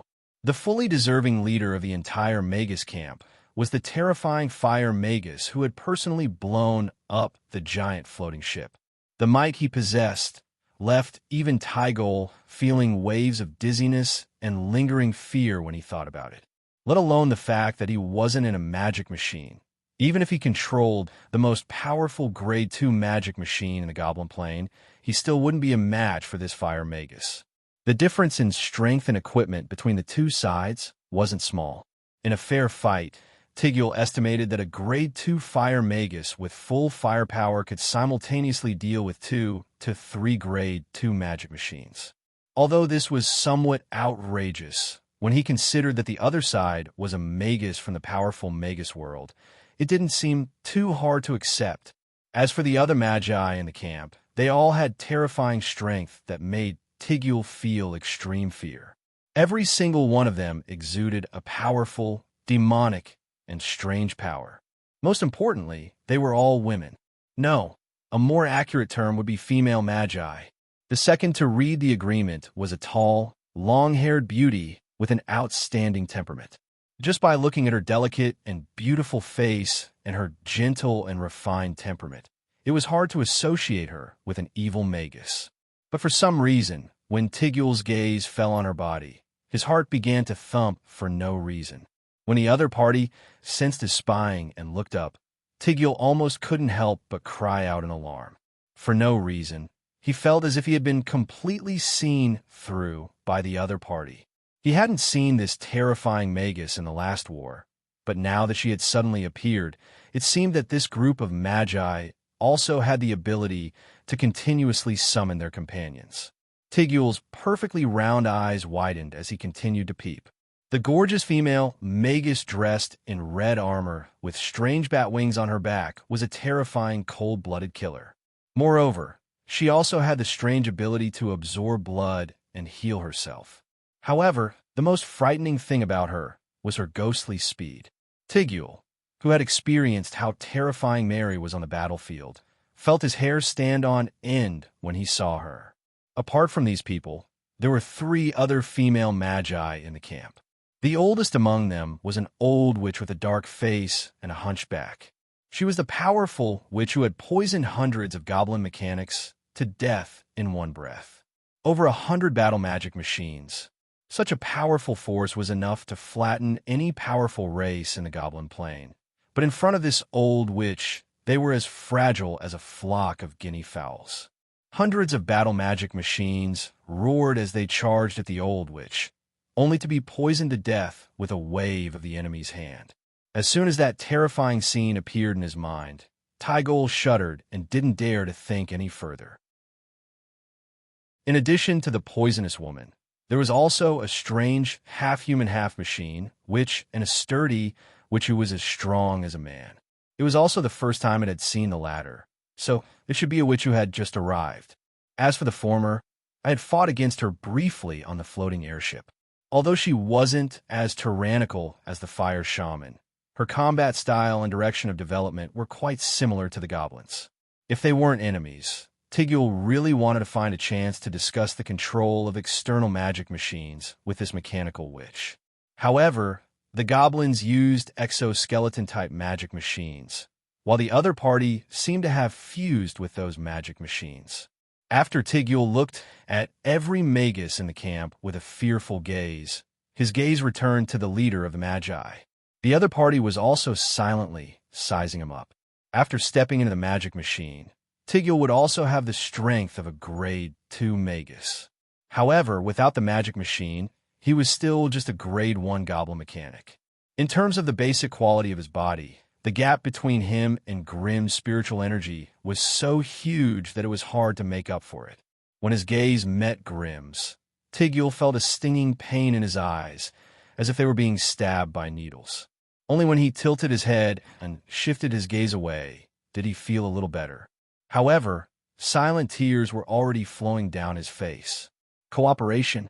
Grimm's black pupils seemed so deep, and his voice was deep and powerful, vaguely carrying a domineering aura. Your princess has just been kidnapped by Gazruvi, and now you're here to talk about cooperation with us? I have every reason to suspect that this is a plot you've concocted in secret. Your Excellency's suspicion is completely understandable. Tigul's green face was full of frustration and sorrow. However, since I dared to come here, I naturally brought with me the official promise and agreement of the demi-royal family. Grimm's eyes flickered, and after a moment of silence, he finally spoke again. Then why don't you tell me what the immortality project that Gazruvi is working on in the Steel City is? Tigul hesitated for a moment before saying, since most of the control of the Steel City has fallen into the hands of the radical faction, the immortality project that they've been secretly working on there has been going on for 23 years. We've only managed to find out some insider information in recent years. This so-called immortality project is actually a research project that Gazruvi is using to extend his life. In order to live for a few more years, he spent a huge amount of resources and wealth to support the research of inventors. The research includes many experiments on living subjects and experiments on the fusion of foreign bloodlines, but unfortunately, all of them have failed. However, that Gazruvi has used some unknown means to obtain immortality from a different plane. I heard that he's built a huge spatial furnace under the Steel City. Nominally, it's to provide Steel City with an inexhaustible supply of magic energy, but in fact, he's building a plane gate. A planar gate? Grimm suddenly interrupted, his voice filled with deep shock. Even in the Magus world, plane gates were the most confidential of secrets. It was not high-ranked Magus knowledge that ordinary magi could dabble in. Every Magus who grasped the method to build a plane gate was a core Magus of a large organization, and their brains were also sealed by a powerful Magus of that organization. Any outsider who tried to pry into this part of Magus knowledge would trigger a backlash from the restriction, exploding the Magus head into a paste of blood and devouring their soul. It was through this method that the large organizations were able to firmly control the secrets of plane gates, making it a benefit that only large organizations could enjoy. Now, however, he'd actually heard news of a plane gate in an unremarkable small plane. How could this not make Grimm feel astonished and excited? With the level of the Goblin Plains civilization, it was impossible for them to develop the technology of a plane gate so quickly. Grimm had reason to suspect that this involved a high-ranked plane. As expected, Tygol's next words caused Grimm's expression to change slightly. The technological power of a plane gate has already exceeded the limits of our goblin civilization. It wasn't researched by Gaz Ruvi himself, but came from a high-ranked plane of the draconic humans. Grimm's expression changed slightly.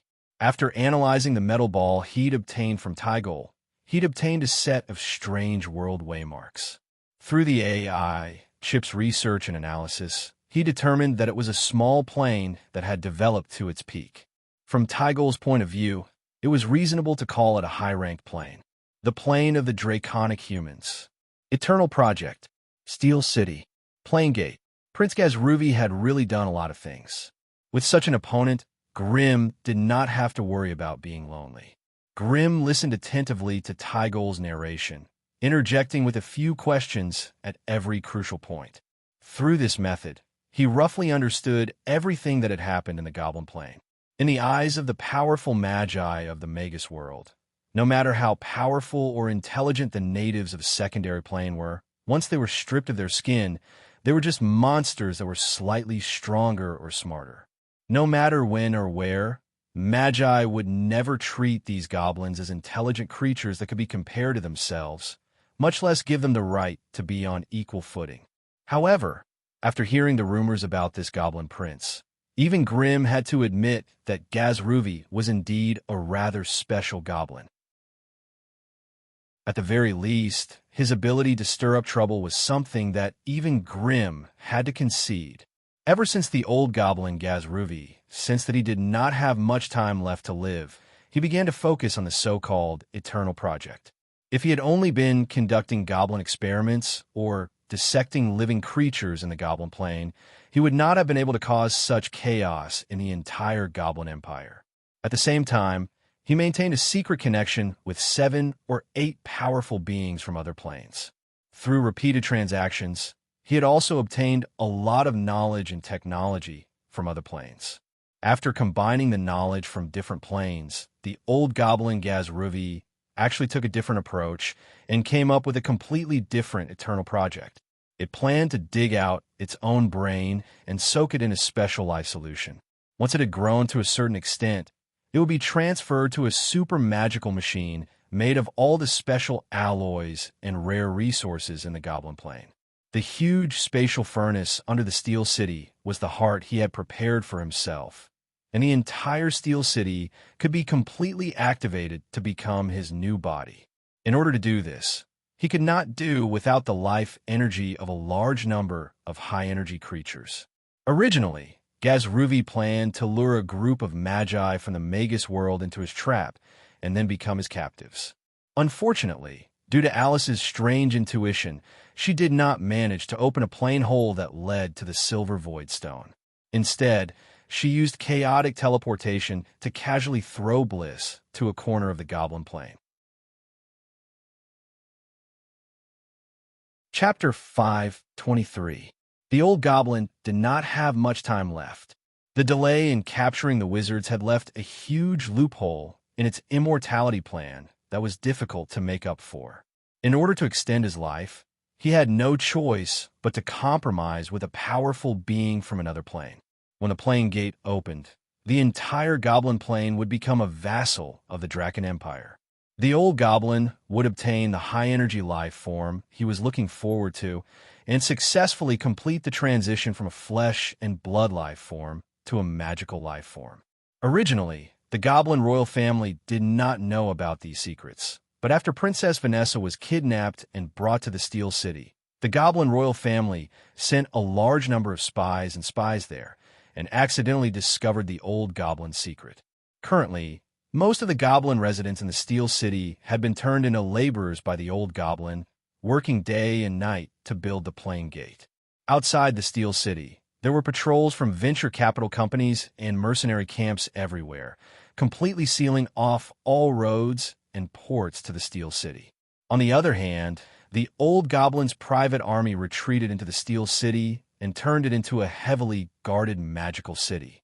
The old goblin's selfishness also caused the goblin royal family to be surrounded by enemies.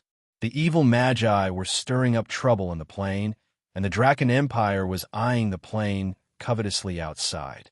Even if they gathered all their strength to defeat the magi, they would not be able to escape the fate of being enslaved and pillaged by the Draken Empire. Thus, at this critical moment, the goblins finally lowered their heads and were prepared to reconcile with the Magi and work together to foil the old goblin's plot. The goblin royal family's document that Tigul brought stated that as long as the Magi helped the goblins defeat Gazruvi and the Draken Empire, the goblin royal family would be willing to hand over part of their power and share the resources of the goblin plane with the Magi.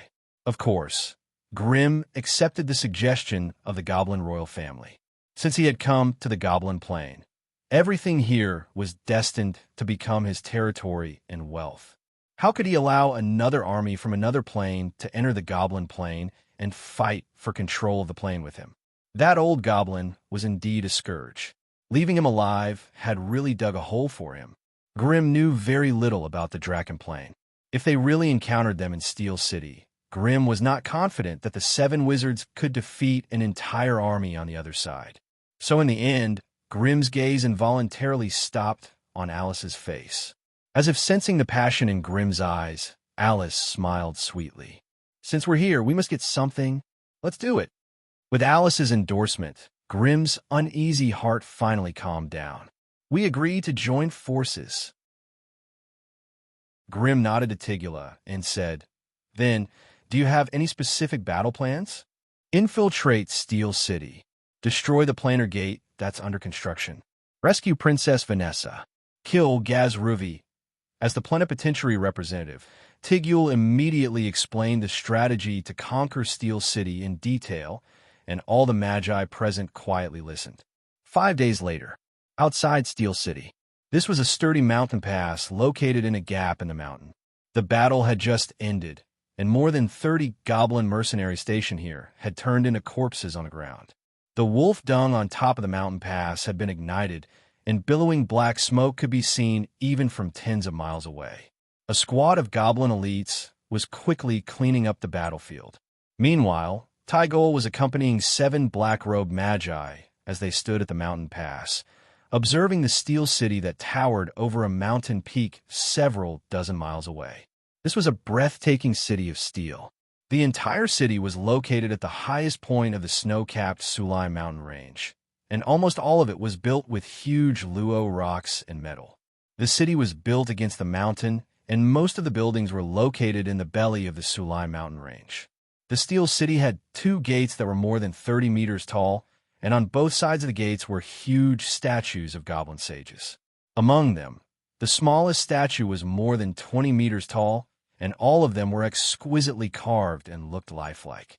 For ease of entry and exit, the Steel City had built a flat and solid stone road that could accommodate 5 goblin chariots at the same time.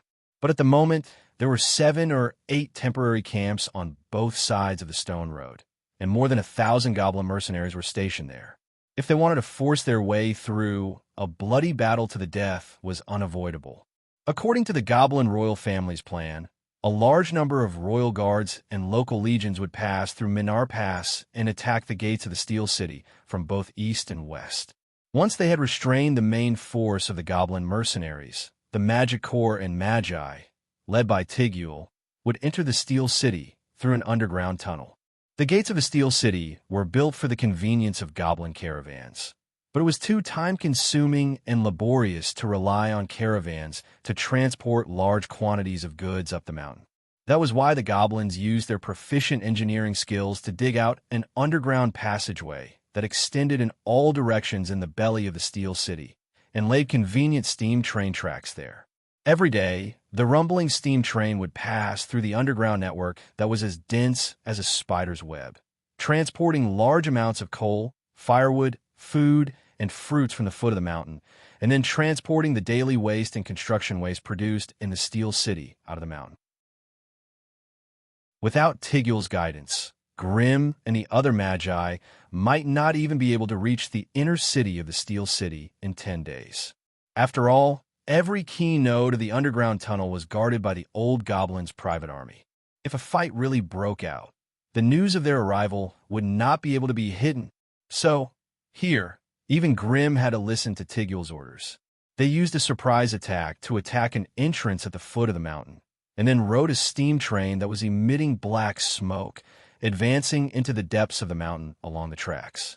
Some of the goblins that had been arranged beforehand became the captain of the train, while Grimm and the others hid in large wooden boxes filled with oats and fruits. With the goblins' cover, they smoothly passed through the checkpoints. The steam train sped through the spacious underground tunnel, the high dome inlaid with illuminating crystals at regular intervals. When the train was about to reach the next checkpoint, the captain of the train, Dottle, sounded the whistle and closed the steam valve, causing the train to slow down. This was a temporary stop. On both sides of the platform, 2 large goblin chariots firmly occupied the most advantageous attacking positions.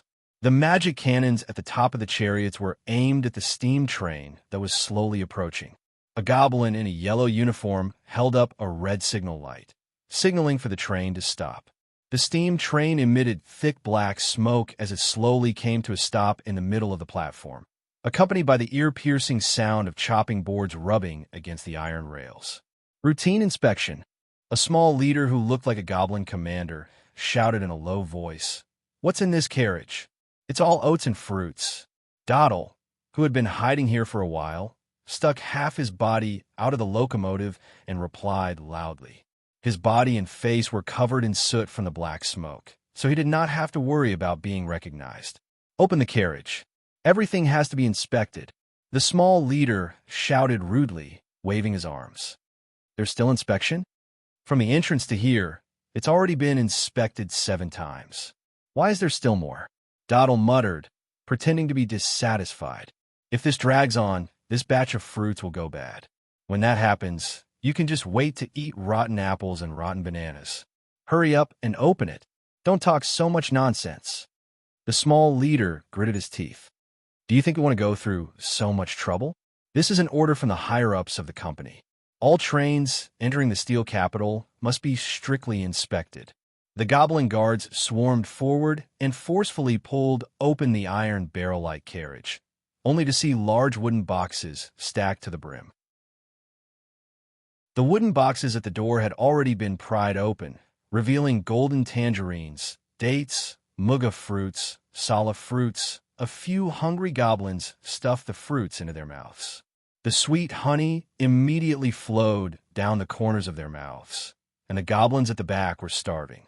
"What are you all so anxious for?" The small leader raised his whip and lashed out fiercely. "Finish your work first.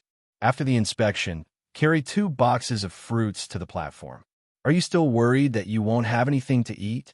Hurry, hurry, hurry. Get to work first." Under the urging of the small leader, the goblin guards began to inspect the goods within the wooden boxes one by one. However, just as one of the goblin guards pried open a particularly large wooden box, the fruits inside suddenly flowed out like a flood. A tall metal body stood up from the wooden box. Magic machinery. There was a magic machinery hidden in the wooden box. The goblin guards were so frightened that they covered their heads and scurried away. The small leader, who was at the back of the group, leapt back to the platform and shouted at the goblin chariot in the distance. "Open fire! Open fire! There are enemies inside!" However, what surprised him was that no matter how much he shouted and waved his arms, the goblin chariot did not move in the slightest. Instead, a mass of black smoke spread out from the chariot, condensing into a mysterious black robe in the empty space beside the chariot. Wizard, looking at this scene, how could the small leader not understand that his group had encountered the most terrifying evil magi? Not bothering to command the motley crew, the small leader ran toward the nearest emergency exit in a flash. As long as he entered the exit, with his familiarity with the underground tunnel, he was confident that he could shake off any pursuers. Chapter 5:24. Mary put down the crimson longbow in her hands after casually killing a goblin that was running away. In just a short while, the 31 goblin guards that occupied the platform were all killed. Their corpses were piled up in the carriage and buried by fruits. At this point, there was no longer a need for the ambush team to hide their identities. The terrain here extended in all directions. Even if the old goblin Gazruvi knew of their arrival, it would be difficult for him to completely block them in the underground tunnels. While sniffing the strange and peculiar scent in the underground tunnel, Alice's beautiful face revealed a trace of solemnity. "I smell the aura of another world here." "Aura of another world? You mean?" Grim was slightly taken aback as he asked softly. "I suspect that the goblin royal family's information is not accurate. It's very likely that the Dimension Gate has already been built." Alice replied softly. The conversation between the two was conducted through spiritual undulations, and they did not turn their backs on the Magi on their side. As for the goblins, as they did not know how to use their spiritual force, they were completely unaware of their conversation. "Understood." Grim nodded. "In this Steel City, we might not only encounter Gazruvi's magic mechanical army. It's very likely that there will be other armies from other planes. Everyone be careful." The few Magi looked at each other, and after making up their minds, they silently turned into the nearby underground tunnels. The group that had been gathered together just a moment ago immediately split into a dozen teams of various sizes. They passed through the densely packed underground tunnels and headed towards different areas of the Steel City. Grim, Alice, Sophia, and Mary went to the depths of the mountain, where the old goblin was probably hiding. Bliss went to the lower city, where he would create a huge commotion to cover the movements of the other regions. Sabrina and Ender went to the inner city to see if they could find anything there. As for the goblins, apart from Tygol, who brought 10 magic machinery and followed Grim to look for the old goblin, the rest of the goblins snuck into various parts of the city in search of Princess Vanessa. This was a huge cave in the depths of the mountain. Because it was man-made, the cave here was not as uneven as a natural cave, and there were no huge stone pillars, stalagmites, or stone peaks in the cave. This place was clearly located 1,000 meters below the mountain, but it didn't feel dark or damp at all. On the walls of the cave, there were holes of various sizes, and white steam filled the air. In the middle of the cavern, a huge, capsule-shaped metal stood tall, with violent and ferocious magical energy churning inside. Numerous metal pipes were connected to the tank, guiding the filtered, pure magical energy to different areas in an orderly manner. With the endless energy output of this massive spatial furnace, the entire steel capital was like a massive munitions factory that was operating at full capacity. Every day, 25 combat magic machines and over 100 goblin chariots and goblin tanks would come out of the assembly line. As for the other goblin guns and magic cannons, they were only affected by the production of special alloys. As long as the outside world brought in the metals and rare resources needed for construction machinery, the steel capital would be able to convert them into offensive magic weapons, and then arm the old goblin private army that was gathered here. Meanwhile, adjacent to the cavern hall where the spatial furnace was located, in a newly excavated underground hall, A semicircular arch door, made of pure metal machinery, was surging with dense sky-blue energy tides, the spatial fluctuations also becoming more and more frequent. At this moment, mysterious runes were lighting up one after another on the metal arch. Every time a rune lit up, a strange energy would gather at the spatial singularity in the middle of the arch. As the magical energy gathered, the spatial singularity started to open up, and a huge door of light that covered the entire arch was pulled open. One by one, the goblin engineers gathered around the arch door, carefully controlling the input of magical energy while wearing a pair of thick spectacles, recording the mysterious runes one by one. On a high platform opposite the door of light, Gazlervi, who was extremely weak, wore an exquisite suit and reclined on a soft chair.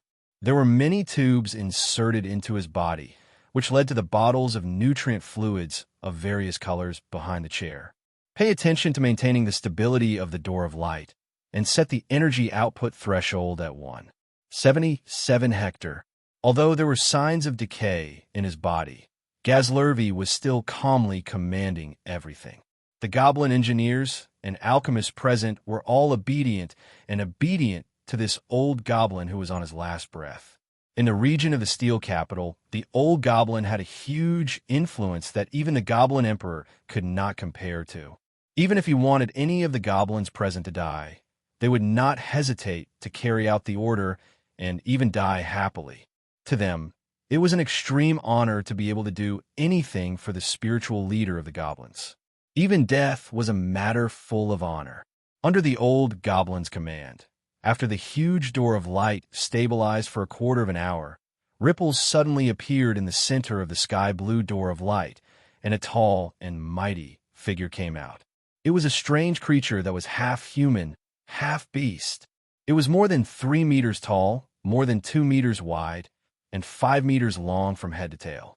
It had a thick and sturdy human upper body, but its lower body was like that of a beast with 4 thick hooves and a flat, thick, long tail on its back. Its head had a slightly blunt nose, a hard forehead, and layers of wrinkles on its cheeks and ears. Its hands and feet were in the shape of dragon claws, with sharp and hard claws. The surface of its body was densely covered with thick, dark green scales, and its muscles were bulging. Regardless of whether it was his arms, neck, or the remaining 4 short legs, they were all so thick and powerful. At first glance, one would feel a sense of oppression from his overflowing strength. This was a pure half-dragon, also known as a dragon man. It was a strange creature formed by the mixing of human and dragon bloodlines. Their intelligence was not very high, but they had a strong body and powerful magical abilities. And under the influence of the dragon bloodline, their magic resistance was outstanding. If it was not for the fact that they could not fly, they could even be regarded as the branch with the most powerful individual combat power among the descendants of the dragon bloodline. The half-dragon that stepped out of the playing gate was obviously a guy with grade 1 strength. Although this level was not very good in the plane, it was more than enough to crush these fragile goblins. That was why when the draken swayed its thick waist and its 4 hooves stepped firmly on the metal floor, the goblin engineers surrounding the metal arch couldn't help but take a few steps back. Every single one of them stared at the ferocious demon with fearful and uneasy eyes. The half-dragon's body and magic resistance were as strong as described in the books. After stepping out of the plane gate, it only took a slight shake of its head to overcome the discomfort of the plane suppression. Of course, this also had a subtle relationship with the misty red light that was constantly emitted from the inside of the plane gate. The half-dragon shook its head, and soon its unfocused eyes returned to normal. Its strange, amber-shaped vertical pupils contracted twice and immediately stared at Gazruvi on the high platform in the distance. Although the old goblin Gazruvi was on the high platform, when the half-dragon walked to the front of the platform, their gazes were almost parallel. "You are that little goblin." The half-dragon's voice was as loud as a bell, so loud that the goblins on the platform could not help but cover their ears. "You've done well. Once we have a foothold here, we will definitely reward you greatly." The half-dragon did a simple inspection of the plane gate and was obviously very satisfied with the goblin's work. However, its tone of praise was very stiff, as if it was giving a dog a meat bone with contempt and disdain. Lord Songlin, why is it only you? Didn't you say that a combat team of 30 people would come first? The old goblin Gazruvi asked in a low voice with a sluggish face. Oomph. You have cut corners on this playing gate. There are too many things missing on it, and it cannot support the arrival of a grade 3 duke. Now that I'm here, get your people to retreat from here, and don't enter without being summoned.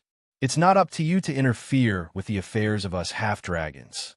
Perhaps it sensed the weakness of the goblins present. Songlin the half-dragon?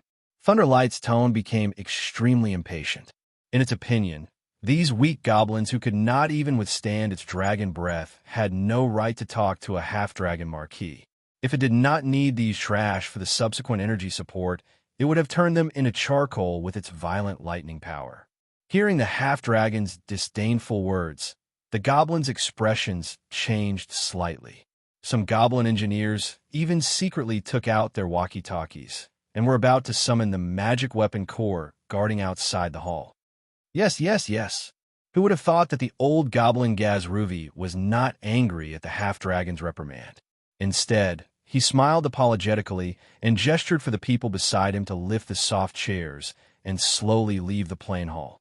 When they were far enough away, the group of goblin engineers crowded around Gazruvi and asked softly, "Lord Prince, you mean?" Chapter 525. What a despicable and filthy world. Everywhere is filled with a disgusting stench. Songlin? Lightning shook its head that resembled a giant dragon. The vertical pupils in its 4 ferocious beast-like eyes constantly expanding and contracting, emitting an amber radiance. Moreover, its powerful spiritual senses far surpassed creatures of the same tier. Even if the goblins were far away, every word they said could be heard by the dragonoid eunuch without missing a word. Once all the goblins had left the plain hall, the dragonborn put away the unruliness and irritation on its face. Its eyes turned round and round, revealing the light of reason unique to intelligent creatures. Most dragonborn were indeed fools with great strength, but no brains. However, being appointed by the Duke to be the scout of the dragonborn's advance guard, it meant that this Songlin, lightning definitely had its own unique ability. It strode forward with its 4 thick hooves. Songlin, Lei Guang carefully inspected the entire planar hall. When he was sure there weren't any problems, he took out 3 lightning stones and threw them at the door of light. As the 3 gems touched the sky-blue door of light, the originally grayish-white stones emitted a terrifying surge of lightning energy. When the 3 gems were embedded into the metal arch in a triangular formation, an alternative triangular spatial passage was born at the center of the door. When the spatial passage gradually stabilized, the pitch-black light barrier rippled, and 20 to 30 Songlin phantoms emerged from it. Lightning were powerful dragonborn of similar size. The enormous plain hall looked very spacious, able to accommodate almost 1,000 goblins without being too cramped. But now, only 35 Dragonians had squeezed in, and it already gave off a feeling that the place was full. When the 35 Draconid vanguard were all present, the pitch-black spatial tunnel suddenly trembled violently, as if a huge fellow was stuck inside, unable to enter or retreat. Thus, the spatial passage began to expand slowly, emitting strange sounds as if the space was under severe stress. Finally, with a dull pop, a dragonborn that was far stronger than Songlin, the Draconid, whose body was even larger and stronger than the lightning, struggled to break free from the shackles of space and began to appear in this world. Praise be to you, our leader, Lord Zakar. Welcome, Sir Zacha. Just as the powerful Draconid leader steadied himself, every Draconid scout in the hall could not help but bow, pressing their indigo scaly right hands on their chests and bowing in unison. The scouts selected to join the Dragonoid advance guard were at least Tier 1 in strength, and this scout leader was obviously a Tier 2 powerhouse. When it appeared, covered in a dazzling blue radiance, An invisible force of the plane of existence wrapped around its body, causing it to groan uncontrollably even though it was a Grade 2 powerhouse from another plane. Although they were both otherworld creatures, the dimensional suppression that a Tier 2 creature had to endure was obviously far greater than that of a Tier 1 creature. Fortunately, aside from the innate abilities brought about by the giant dragon's bloodline, the Draconians also had a tough and tyrannical body. Even if they were temporarily unable to use their innate spells, just relying on their tyrannical bodies was enough to crush most of their enemies. Kid from the Songlin clan, how's the situation here? Even though he was still suffering from the terrifying suppression of the plane, the scout leader who had appeared last still displayed a powerful strength that made people's hearts palpitate. Leader Zacha, that goblin is indeed untrustworthy. From the construction of the plane gate, it can be seen that it was constructed with the lowest quality of magic materials. It cannot be used for long. Also what? The energy source of the plane gate seems to be a little strange. It contains some superficial knowledge from the Magus world. That's why I'm worried that we might meet some unexpected enemies in this invasion. Magus world. Upon hearing that name, the Dragon Man scouts couldn't help but frown. Zacha, the leader of the scouts, had a slight change in expression, and a foot-long bolt of lightning shot out from his amber-like vertical pupils. Where's that goblin that made a deal with us? Zacha's mood was unprecedentedly bad when he heard such bad news the moment he arrived. He could not help but snarl coldly. I've already chased him out of the plane hall. I'm worried that they'll tamper with the energy supply of the plane gate. As long as we cut off the energy supply, they'll be able to cut off our path of retreat. Songlin, Lightning Ray was obviously a rare wise man among the Draconids. Although he was still young, only 103 years old, his judgment was reasonable. As if in a hurry to confirm his deduction, the lights in the plane hall suddenly went out, and the energy that was continuously being channeled into the plane gate began to quickly dissipate. The huge door of light within the metal arch was already dimming at a speed visible to the naked eye. Only the triangular spatial passage, supported by the lightning stones, was still emitting a hazy fluorescence. Ha! These cunning and despicable goblins really think that they can cut off our path of retreat by cutting off the energy supply? Zacha shouted in a low voice, Lightning Ray, take 5 people with you to guard the plane gate. You must not let the plane gate close or be destroyed. Here, these are the 300 lightning stones that I've specially brought for this trip. They'll be enough to support the plane gate for a month. Having said that, Zacha took out a huge bag made of animal skin from his back. When the bag landed on the ground, the unfastened opening of the bag opened, and hundreds of dazzling and blinding blue lights shot out from within. Understood, leader. Songlin, Lightning Ray waved his hand, and 5 members of his team swarmed near the metal arch. They pulled out their lightning spears and entered a state of high alert. However, at this moment, a loud metallic rumble came from the entrance of the plane hall. Neatly arranged combat magical machines, goblin chariots with eerie muzzles, and teams of fully armed goblin warriors surged in like a tide. Facing such a lineup, how could the Draconids not understand the intentions of the goblins? Draconid warriors, charge! The Zachary leader raised his 3-meter-long lightning spear and roared, blast these untrustworthy goblins into smithereens for me. Following Zacha's order, the Draconid scouts swayed their fat bodies and galloped, holding their lightning spears as they charged towards the goblin army. There were only 30 Draconid scouts charging, but they gave off a heroic feeling as if thousands of soldiers and horses were galloping. A Draconid weighed about 30 tons, and 30 Draconids added up to over 1,000 tons. Can you imagine the scene of a terrifying monster that is made up of thousands of tons of sturdy flesh, sturdy bones, and shockingly strong scales charging at you with heavy, rumbling footsteps? Loud rumbles echoed in the belly of the mountain, and all sorts of strange sounds intertwined together, making people want to cover their ears and not hear them. Unlike the direct charge of the Draconid scouts, the goblin army had a clear hierarchy. At the front was, of course, the invincible magic machine squad. They were divided into 3 rows, and each row had 5 combat magical machines that were 3 meters tall. Once the Draconids entered their firing range, the magic machine squad would open fire, using a terrifying barrage of metal bullets to stop the Draconids' assault.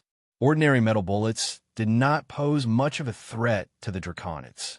After all, the Draconids' indigo scales were enough to resist any physical or magical attacks of less than 25 degrees. However, the power of the berserk bullets was not so easily dispelled. Even the mighty Draconid warrior could not help but slow down when the torrent of 7 to 8 metal pellets crashed against his scales, making it difficult for him to even move. Occasionally, the pained groans of the Draconid warriors could be heard as their scales were pierced.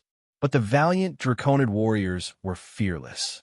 They raised their left arm to block their vulnerable face while bellowing and raising an aqua-blue lightning barrier in front of them. With the lightning barrier in charge of dispelling the power of the metal bullets, the Draconids' speed increased again.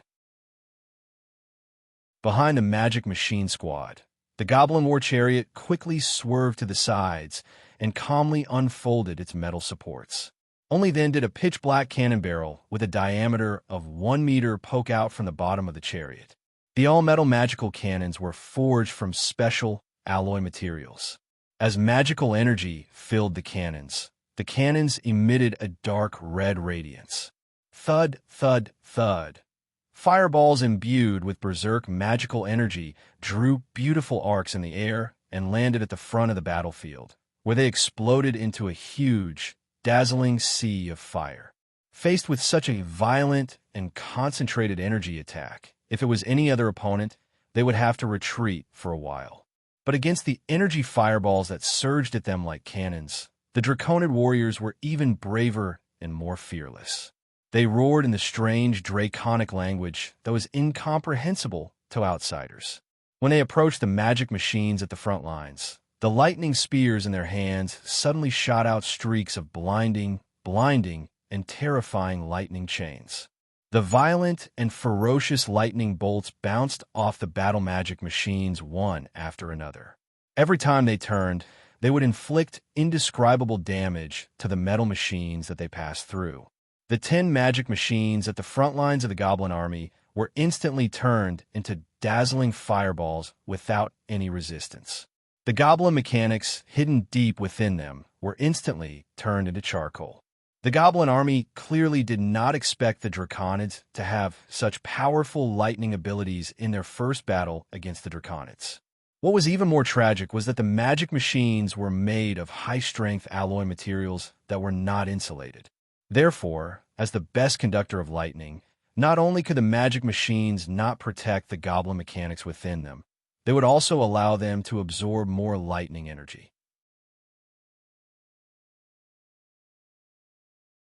Chapter 526. It was the first round of the battle. The Dragonoid warriors were slightly injured, while the Goblin army was heavily injured as the Dragonoid warriors charged into the Goblin army. The casualties of the Goblin army skyrocketed to a point where it was almost unbearable to look at. With the protection of its metal shell, the Goblins were able to accurately conceal their weak strength and low combat ability. However, the destructive power that they could unleash was mainly provided by the magical weapons and explosive weapons carried by the Metal Goblins. Although the attacks of these weapons were endless, there was an obvious upper limit to their power. For example, the explosive weapons were mainly metal projectiles propelled by high explosives. However, for such attacks, no matter how perfect the craftsmanship was and how well designed the weapons were, the upper limit of the physical damage would not exceed 30 degrees. Magical weapons, on the other hand, mainly relied on magical energy stimulated by magical batteries. When the violent magical energy accumulated to a certain extent, it would naturally cause considerable energy damage to the creatures of the plane. However, the magical weapons developed by the Goblins were clearly low-end goods, and the energy damage they caused hovered between 35 to 80 degrees. Although such intensity was enough to cause a certain amount of damage to the Dragonoids, It was a pity that the wounds were only superficial and not fatal. Meanwhile, the dragonoid warriors who were blasted by the magical fireballs did not retreat. Instead, they became even more valiant and violent. They waved the lightning spears in their hands, using chain lightning from afar and stabbing and smashing with the spears at close range. Every close-range attack was usually accompanied by a rampaging tide of thunder and lightning. The scattered lightning clearly could not break through the extraordinary magic resistance of the dragonoid warriors. They were directly blocked by the indigo dark scales and could not hurt them at all. However, the goblin army that was fighting them could not do the same. The goblin army did not have an advantage in terms of size, weight, or attack power. Moreover, they were constantly emitting sparks from the lightning. Therefore, when the goblin army engaged in a chaotic battle, the goblin army was almost completely crushed by the dragonoid warriors. Even as the defense line of the goblin army was broken, the goblin army behind them was also attacked by the dragonoid warriors. The goblin warriors scattered around the goblin army to protect the goblin army became the targets of the dragonoid warriors. It wasn't that the weapons developed by the goblin engineers were useless. It was just that their individual power was too weak. It would be difficult for them to break through the lightning barrier and the tough and impenetrable scales of the draconians. So once the defensive line was breached, the combat strength of the entire goblin army began to rapidly decline. One by one, the gnome warriors were chased away by the dragon men. They couldn't even maintain their defensive line, let alone launch an orderly attack. In less than 15 minutes, the 30 dragonoid warriors dispersed the 700-strong goblin army, and the number of goblins that died on the battlefield was as high as 300. As for the dragon men, there were no casualties. Although most of the draconids' bodies had sporadic damage and wounds, as time went on, those wounds were closing and healing at a visible speed. From this, one could see the terrifying regenerative ability of the Dragonman race. As the goblins fled, the Dragonoid scouts split into 10 squads, each consisting of 3 Dragonoids. They chased after the goblins and slaughtered wantonly. Given the Dragonmen's usual style of governance, they would first slaughter their opponents before taking them in as servants. On one hand, it was a way to vent their wild and violent instincts, while on the other, it was a way to establish the glorious image of the dragon men as powerful and invincible. As the scattered gnomes fled in all directions, in the underground tunnels of the Steel City, a hunt and a counterhunt were taking place at the same time. A goblin chariot that had escaped from the battlefield roared as it charged out from the other end of the tunnel. Its metal wheels spun madly on the stone floor, sparks flying everywhere as it left 2 clear tracks behind it. The goblin chariot staggered forward, kicking up dazzling sparks against the stone walls of the tunnel, even as it charged the magical cannons at the top of the chariot, bombarding the massive silhouette that was hot on its tail. Meanwhile, the flintlock at the back of the chariot also fired streaks of metal, hitting the aqua blue lightning barrier in front of the silhouette and causing it to crackle. If it had gotten any closer, the goblin chariot would have fired another stream of crimson flames, engulfing the massive silhouette and everything around it in the surging flames. Unfortunately, even if the goblin chariot unleashed 200% of its combat power, it could not effectively harm the terrifying silhouette that was hot on its tail. Most of the time, the goblin chariot would even drift left and right across a wide area under the crazy chariot captain's control to shake off the dazzling bolts of lightning that were hurtling towards it. Although the goblin chariot's attacks could only deal minuscule damage to the dragon men, the cumulative damage was considerable. But now that it lacked the protection of combat magic machinery, the goblin chariot could only run and fight, doing its best to create trouble for the enemy. The goblin chariot could not harm the dragonmen, but on the other hand, the dragonmen's attacks would definitely pierce through the 50-centimeter thick steel plates of the goblin chariot. As for the goblins wearing thin leather armor inside the chariot, they would instantly be reduced to ashes. After all, most goblin warriors were ordinary creatures, and their basic attributes were incomparable to the dragon men. Without the protection of the chariot, They were like a pile of ashes before the dragon men. They would be gone if the dragon men used a little more strength. The chariot was running wildly. The cannons were roaring furiously, and the churning crimson flames surged in the tunnel. However, the dragon man warrior did not seem to feel anything and kept swaying its heavy body as it chased after the chariot. Due to the complexity and twists of the underground tunnel, it had already lost contact with its two companions. However, the little rat that was running away in front of it had successfully incited its rage, and it followed behind the dragon man without a care in the world, passing through one tunnel after another and turning one corner after another. However, just as they darted into a rather narrow passageway, the furious and berserk draconid scout suddenly stopped. Its triangular draconic head looked left and right swiftly, the lightning spear in its hand glinting with electricity, occasionally unleashing frightening bolts that wandered about. Asterisk thud, thud, thud, thud. Asterisk 4 dull thuds rang out consecutively. For different combat machines appeared before the draconid's eyes from both sides of the tunnel. 2 at the front and 2 at the back, perfectly sealing off the dragonman's escape routes. It's a trap.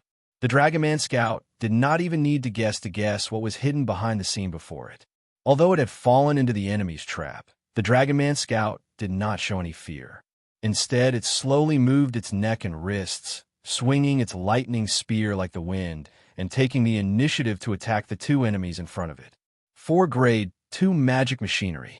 On the surface, it seemed that the goblins had the absolute advantage on the battlefield and could take down the dragonman scout that had fallen into their death trap with a small price. However, as the battle began, a duel that left the goblins humiliated happened. Out of confidence, the 4 goblins only sent a Grade 2 magic machinery to face the Grade 1 dragonman scout. However, the outcome of the duel was beyond their expectations. The Grade 1 dragonman scout actually killed the Grade 2 magic machinery with moderate injuries. Even the goblin mechanic that was hiding in a magic machinery was torn apart by the dragonman scout and smashed into meat paste. The goblins had originally regarded the biological hierarchy as the standard, but there were huge and insurmountable differences between different species. The combat magic machinery that the goblins regarded as a Grade 2 powerhouse had every single mechanical parameter that seemed to reach the standard of a Grade 2 creature.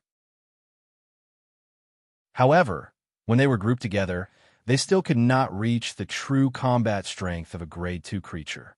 In fact, in the eyes of some of the powerful Grade 1 creatures, the goblins' Grade 2 magic machinery was just a slightly troublesome toy.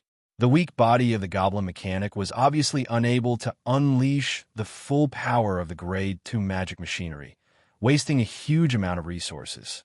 This undoubtedly made the goblin engineers, inventors, and alchemists hiding far away and watching the battle with their long-range lenses grieved.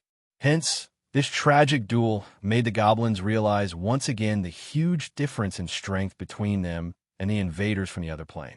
The otherworldly invaders from the higher planes weren't stronger than them in just one aspect. Rather, they were more powerful in all aspects. While the goblins secretly mocked the dragonmen as a bunch of idiots with muscles but no brains, they did not understand that when a species reached a certain level of strength, it would no longer bother to play tricks and so-called strategies. No matter who the enemy was, no matter what the enemy wanted to do, the dragonmen only needed to brace the enemy's cannons and charge in front of them and smash them into meat paste with a single punch. At a time like this, there was no place for crafty plots and schemes. Even strategies and tactics were no longer important. That was why it was not that the dragonmen were brainless, but that they would not bother to play tricks on a bunch of weak goblins. After verifying their combat strength and following the orders of the goblin higher-ups, the remaining 3 Grade 2 magic machinery swarmed forward and finally defeated the dragonman at the cost of 1 heavy injury and 2 light injuries. Then, a modified goblin war chariot dragged the draconid captive away at top speed. By the time the other 2 dragonman scouts followed the lingering scent in the air and rushed over, there were no other living beings on the battlefield other than broken pieces of magic machinery and a large puddle of blue blood. The dragon men were not stupid, and they quickly noticed the abnormality through the traces of the battlefield. Hence, with a series of strange roars that were either long or short, thick or thin, the Dragon Man scouts quickly reported the situation to their companions. Chapter 5:27. The pitch-black passageway continued to extend in front of them. Due to malicious destruction, the energy pipes connecting to various places were leaking in many places. This also caused most of the lighting devices in the passageway to be extinguished, with only a few areas barely able to maintain illumination. The chaotic magical energy that leaked in the passageway also caused a distortion, weakening, and disorder of spiritual perception, making it difficult for outsiders like the Magi and Dragonborn to control the situation with their powerful spiritual force. At this moment, the underground passageway of the Steel City was like a pool of dirty water that had been stirred up. All the strong, weak, and not too strong were mixed in, vainly trying to take advantage of the chaos to usurp the biggest share of benefits. Among them, there were both predators and prey. Of course, there were even more fools who were prey, but vainly wanted to be a predator. In the darkness, Mary was wrapped in a bloody fog, her bat wings gently flapping as she slid silently along the ceiling of the passageway. Along the way, everything that could give off light was destroyed by her, which made the endless darkness the main theme of the entire underground passageway. Below her, the panicked goblin warriors were running around crying for their parents. In a situation where there was no light, they were like blind people with their eyes wide open as they crashed into the stone walls and metal pillars, causing their heads to bleed profusely. In such a dangerous environment, any wise predator would not easily expose its position. They hid in the darkness, hiding beside the chaotic goblins, silently waiting for the real prey to take the bait. The scattered goblin army was undoubtedly the abandoned pawns of the old goblin, Gazruvi. They ran around randomly in the passageways, indirectly scattering the predators one by one.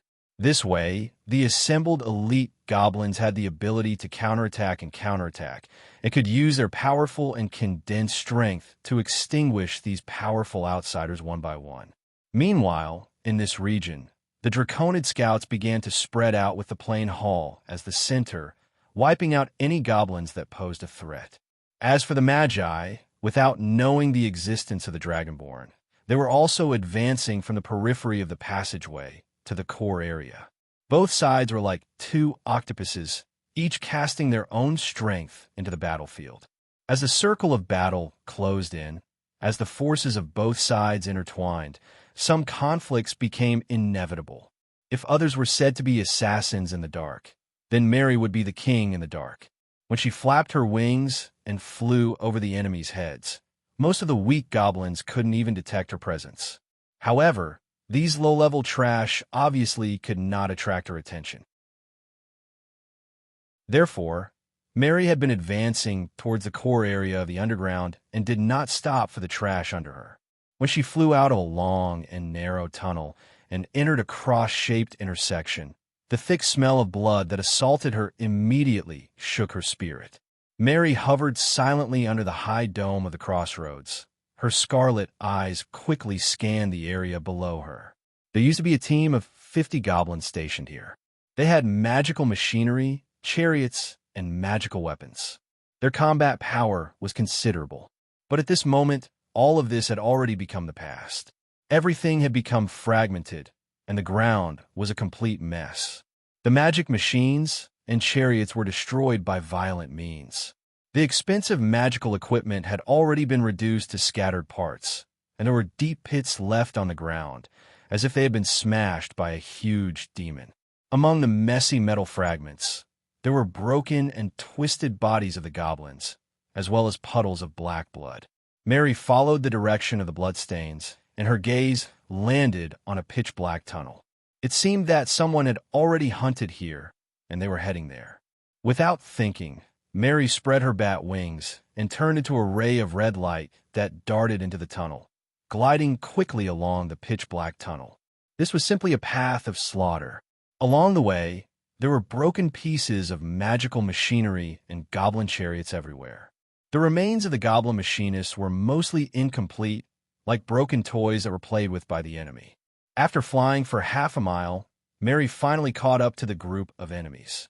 Under the cover of 4 to 5 goblin warriors, the remaining 2 combat machinery were fighting against 3 tall and burly monsters. In fact, it could not be called a battle, but a game of death. Without a sturdy defense line and heavy firepower, the combat machinery and the magical weapons of the goblin warriors could barely deal any damage to the enemy. The 3 half-dragon, half-human ferocious demons used a blue lightning barrier to block the attacks of the goblins and charged at their defense line like berserk warriors.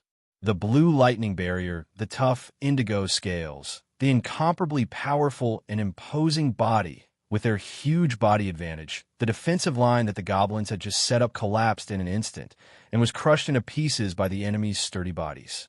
A combat machinery fell to the ground in a crooked manner, barely stopping the 3 draconians with its violent barrage of attacks.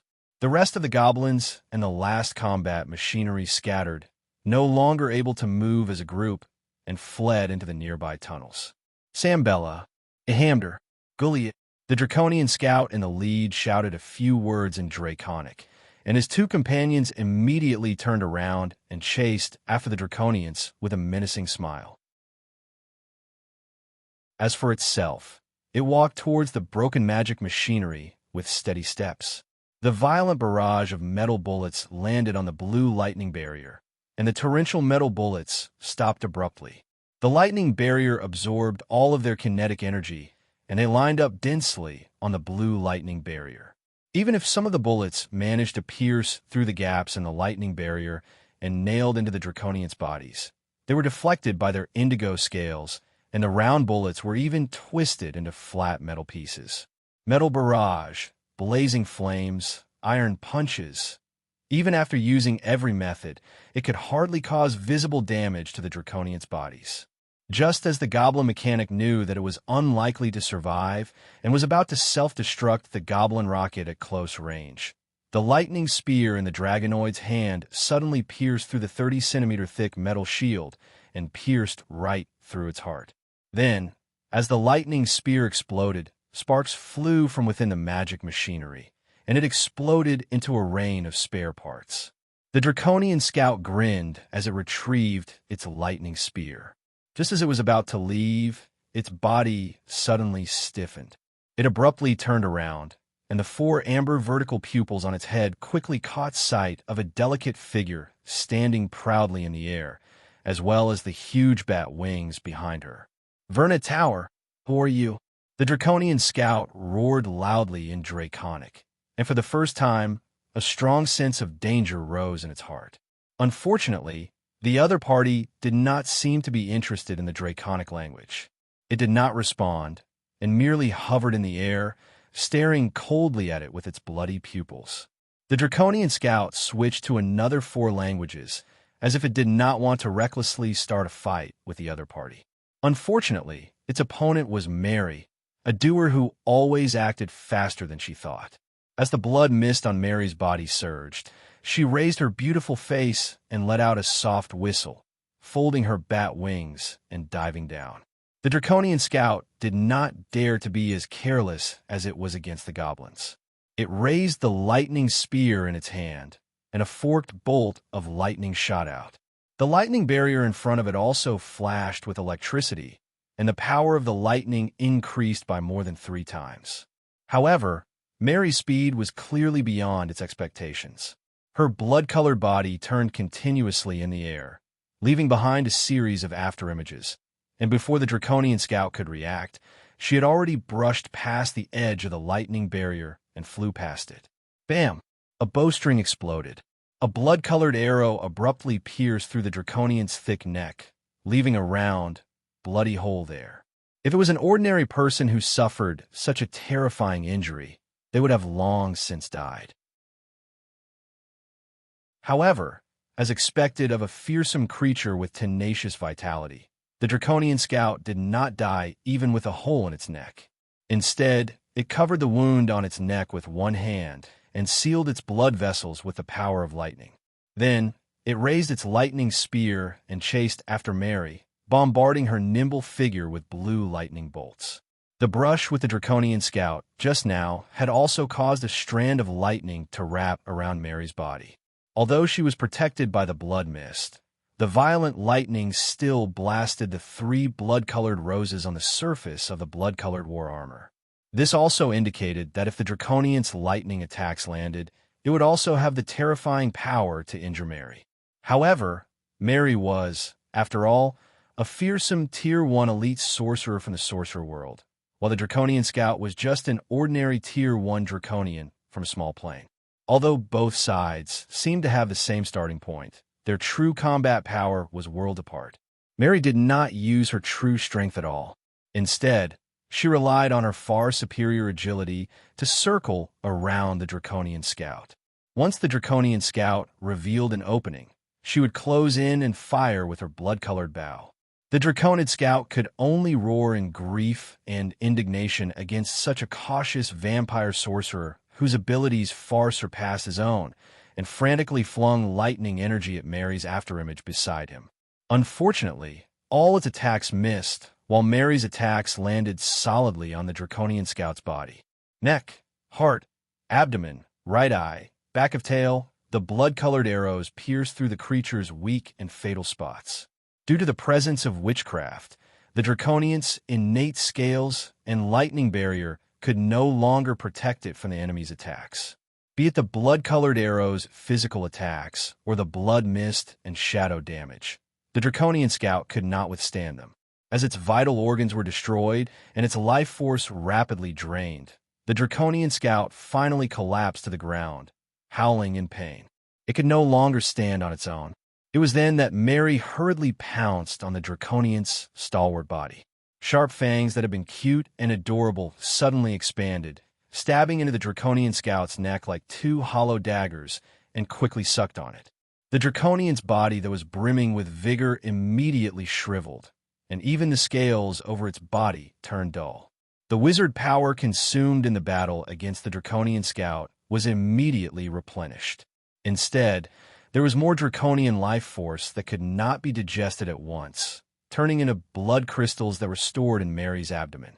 "We Inerta, who are you? Abraham Gustiso, did you kill him?" A weird draconic bellow echoed from the sidelines. A strange roar in the draconic language rang out from the side. The other 2 dragonborn scouts sensed that something was amiss and saw the scene in front of them as soon as they returned. Mary looked up from the Draconid's withered body, her blood-stained face glinting with a dangerous and greedy glint in her crimson eyes. The sharp vampiric fangs protruding from her lips were also dripping viscous blood. Powerful, pure, delicious. That was Mary's evaluation of the Draconian blood. But what attracted Mary the most was the feeling of fullness that the Draconian blood gave her. It had been a long time since she enjoyed such a feeling.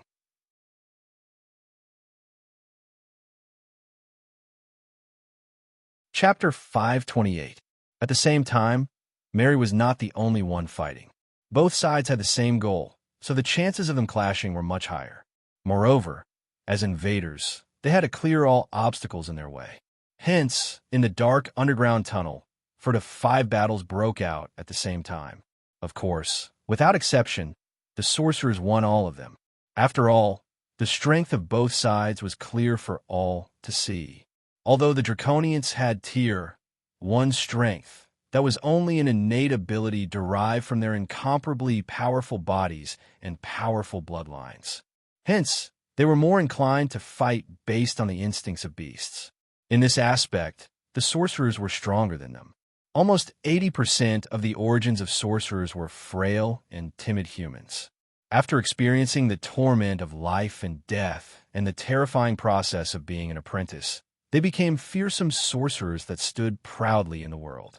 Compared to the Draconians who were born with abilities, the sorcerers won everything they had, or rather, snatched it. From an apprentice to a sorcerer, there were only a few who could smoothly progress from an apprentice to a sorcerer. Most of them stepped on the corpses of their companions to reach the pinnacle of their lives.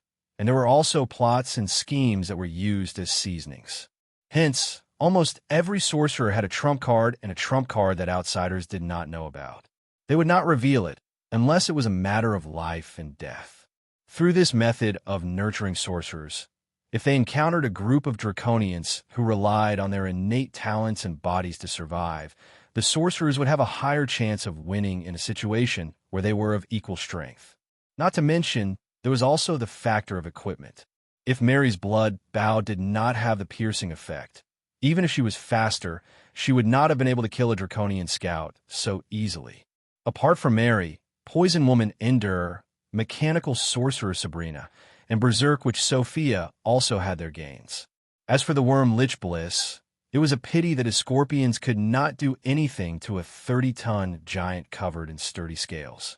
Hence, after a fruitless attempt, he could only regretfully give up on the blood prey and turn to the goblin warriors. As for Grim and Alice, they did not encounter any enemies at all. It was as if they were just taking a stroll on the street, strolling to the core area of the underground. At this point, it became difficult for them to move an inch. Be it the goblins' important facilities or the dragonman's plain hall, they were all under strict protection. It was almost impossible to find an unguarded path with Alice's talent and instinct. Looking at the 3 paths that extended silently in front of her, Alice still looked calm even though she was in the enemy's lair. 3 roads lead to 3 different directions. Which one do you choose? Alice suddenly turned to Grim and asked. You should at least give me some information. Grim spread his hands. I don't have your power of foresight. The path on the left leads to Princess Vanessa's hiding place. The destiny feedback is only moderately dangerous. The one in the middle leads to the spatial furnace, which is also the place where Gazruvi conducts the ritual of immortality. The feedback of fate is extremely dangerous. The one on the right leads to the dimensional hall. There's a dimensional door tightly guarded by the draconians. Fate feedback, extremely dangerous? No, there's no chance of survival. We might encounter the terrifying Tier 3 draconians there. Bingo, you got it right. Let's go. A cheerful smile appeared on Alice's face as she skipped and led Grim to the path in the middle. She did not know why, but ever since she left the Magus world, the huge shadow that had been weighing down on Alice's heart had silently disappeared. She no longer had the terrifying feeling that she was being watched at every moment and every move she made. Even though she knew this feeling was absurd and that it might just be an illusion, as the person involved, she could not shake off this feeling. She had given herself to fate, but fate did not belong to her alone. Be it the top-notch beings at the peak of the plane or the former witches of destiny, they all had a subtle and mystical connection between them. Every time the power of destiny in the Magus world pulsed, it would affect their hearts and minds. No matter what they did in the River of Destiny, they would not be able to completely bypass another controller of the Law of Destiny. Alice was still too weak now, and did not deserve the title of controller of the Law of Destiny. However, this did not stop her from using the rhythm of the Law of Destiny to understand and investigate the abnormal actions of the other controllers of destiny. If destiny was a card table, Alice only had the right to listen and watch, but she did not have the capital or ability to play. Thus, she needed time and space to grow. As a destiny witch, Alice's favorite thing to do was to collect the power of destiny. Her daily life in the Wizard's Pagoda was too slow for her to collect the power of destiny. She could only gather a large amount of destiny in a short period of time if she constantly immersed herself in the great changes of destiny. Furthermore, this was not the Magus world, and she did not have to worry about the spying of the other controllers of destiny. By following Grim, she would always be able to come into contact with the controllers of destiny who could deeply influence the situation in the Goblin Plane. Be it the old Goblin Gazruvi, Princess Vanessa, or Tigula, they had all been deeply involved in the vortex of the Goblin Plane. In this intense clash of destinies, a wizard like her who trained in prophetic abilities could deeply sense the rhythm of destiny hidden behind every battle and every plot. Thus, in order to understand the power of destiny more fully Alice even took the initiative to participate. She used the power of destiny she had accumulated to exert a slight but subtle influence on the general situation of the plane, changing or fine-tuning the direction and process of the development of the plane. In this process, she could not only gain a large amount of destiny power, but also understand the rules and control of the law of destiny. In the wizard world, the power of the law of destiny was too vast and obscure. With her weak power, it was inevitable that she would be crushed to death if she were to enter it. But in the Goblin Plane, most of the backlash of destiny would be shared by the so-called controllers of destiny through the subtle use of the power of others to fight back. Alice, on the other hand, could wander around and escape unscathed with Grimm's protection. This undoubtedly had indescribably huge benefits for Alice's growth. In fact, Alice could see this very clearly and thoroughly. Behind today's conflict was a great opportunity and danger for the gnome plane. If the Goblin Plane could successfully digest the invading wizards and draconians' gifts, the Goblin Plane would have the chance to grow from a small-sized plane to a medium-sized one in 100 as the Goblin's strength grew. But if the Goblins failed, the Goblin Plane would become the backyard of the Magi and Dragon Men, becoming a plane of resources that they could plunder as they pleased. Therefore, every sip and every peck was dictated by one's fate and luck. The huge crisis in the Goblin Plane seemed to have been caused by the old Goblin Gazruvi's selfishness and recklessness.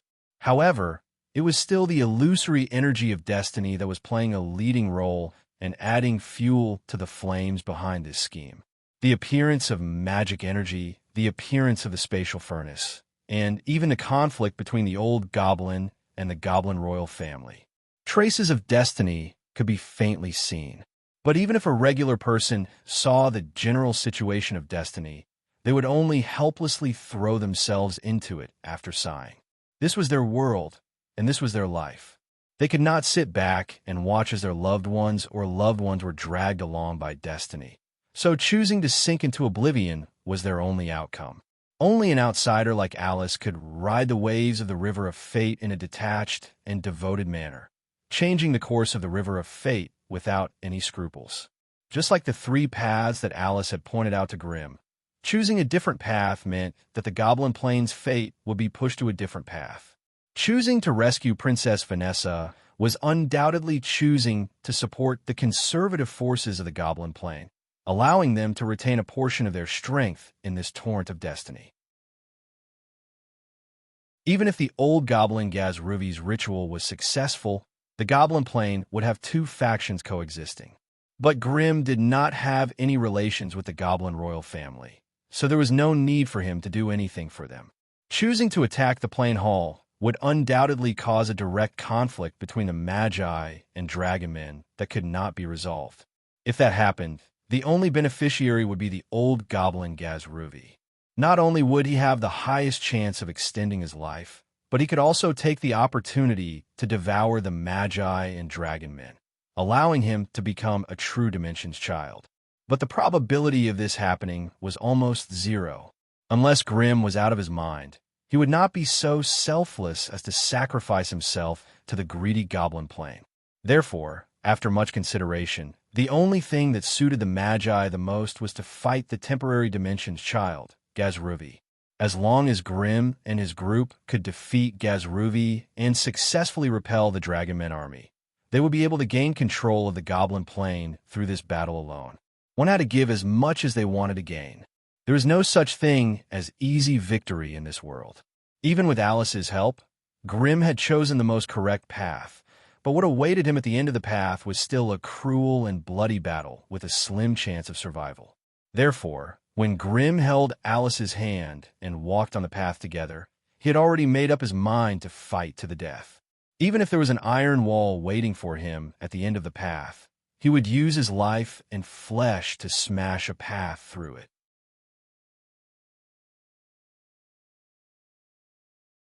Chapter 529. Ritual Hall. Even though there was a bloody battle outside, it was still a busy and lively scene inside. Many gnome researchers in white lab coats ran in and out of the lab, instructing the gnome technicians to inspect the metal pipes and control hubs that extended for a few kilometers. If the Steel City was successfully activated in the future, these 3-meter diameter metal pipes would become the blood vessels of majesty, and the huge spatial furnace would become its heart. As for the old goblin Gazo, he would be resurrected in the body of the Titan Majesty and become the true master of this behemoth. Yes, this was the old goblin Gazlu's real plan. Whether it was the eternal ritual or the invasion of the wizards and dragonoids, they were all part of Gazlu's Titan plan. After using so many methods, Gazlu finally gathered all the personnel and resources he needed inside the Steel City. Although the wizards and dragonoids were still moving freely and not under his control, as long as they were here, everything was enough. The vastness of the City of Steel was obvious to all. To activate such a huge steel city into a magical life, the amount of life force and souls needed was simply beyond everyone's imagination. That was why Gazlu designed to bring in all the elite combat forces of the Goblin Plane. At that time, not only would the 120,000 goblins living in the Steel City become sacrifices, but its private army, royal army, wizards, and dragonoids would also become nourishment for the resurrection of the demon god Titan. And it, the smartest goblin in the world, would use this surging life force to fuse with the Steel City of the past and become the immortal grade 4 demon god Titan. At that time, the Goblin Plane would also become the stepping stone for its rise, allowing it to become the new generation of demon god that dominated the plane world. And it would also add a new species to the multiverse, a magical life form. But before that, it first needed a huge amount of life force to fuse itself with the Steel City. In the ritual hall, Gazlu's aged body lay flat on a metal operating table, and his skull had already bloomed like a flower petal. As for the brain inside, it was carefully taken out by his loyal goblin subordinates and placed in a huge glass jar with a diameter of 10 meters and a height of 50 meters. The glass jar was filled with a light green nutrient solution, and Gazruvi's brain, which was only the size of a human's fist, swam like a tadpole as soon as it was placed inside. More than a dozen tentacles floated under the trembling brain. It was their swaying that gave the gray brain the basic ability to move. As the battle progressed, the dragonoid scouts that were killed were sent into the ritual hall one by one, and their corpses were thrown into a few small corpse-dissolving pools on the side. Their bodies, their souls, everything about them would melt into a pure life solution and be poured into the glass jar, becoming nourishment for Gazruvi's brain to continue to grow and grow.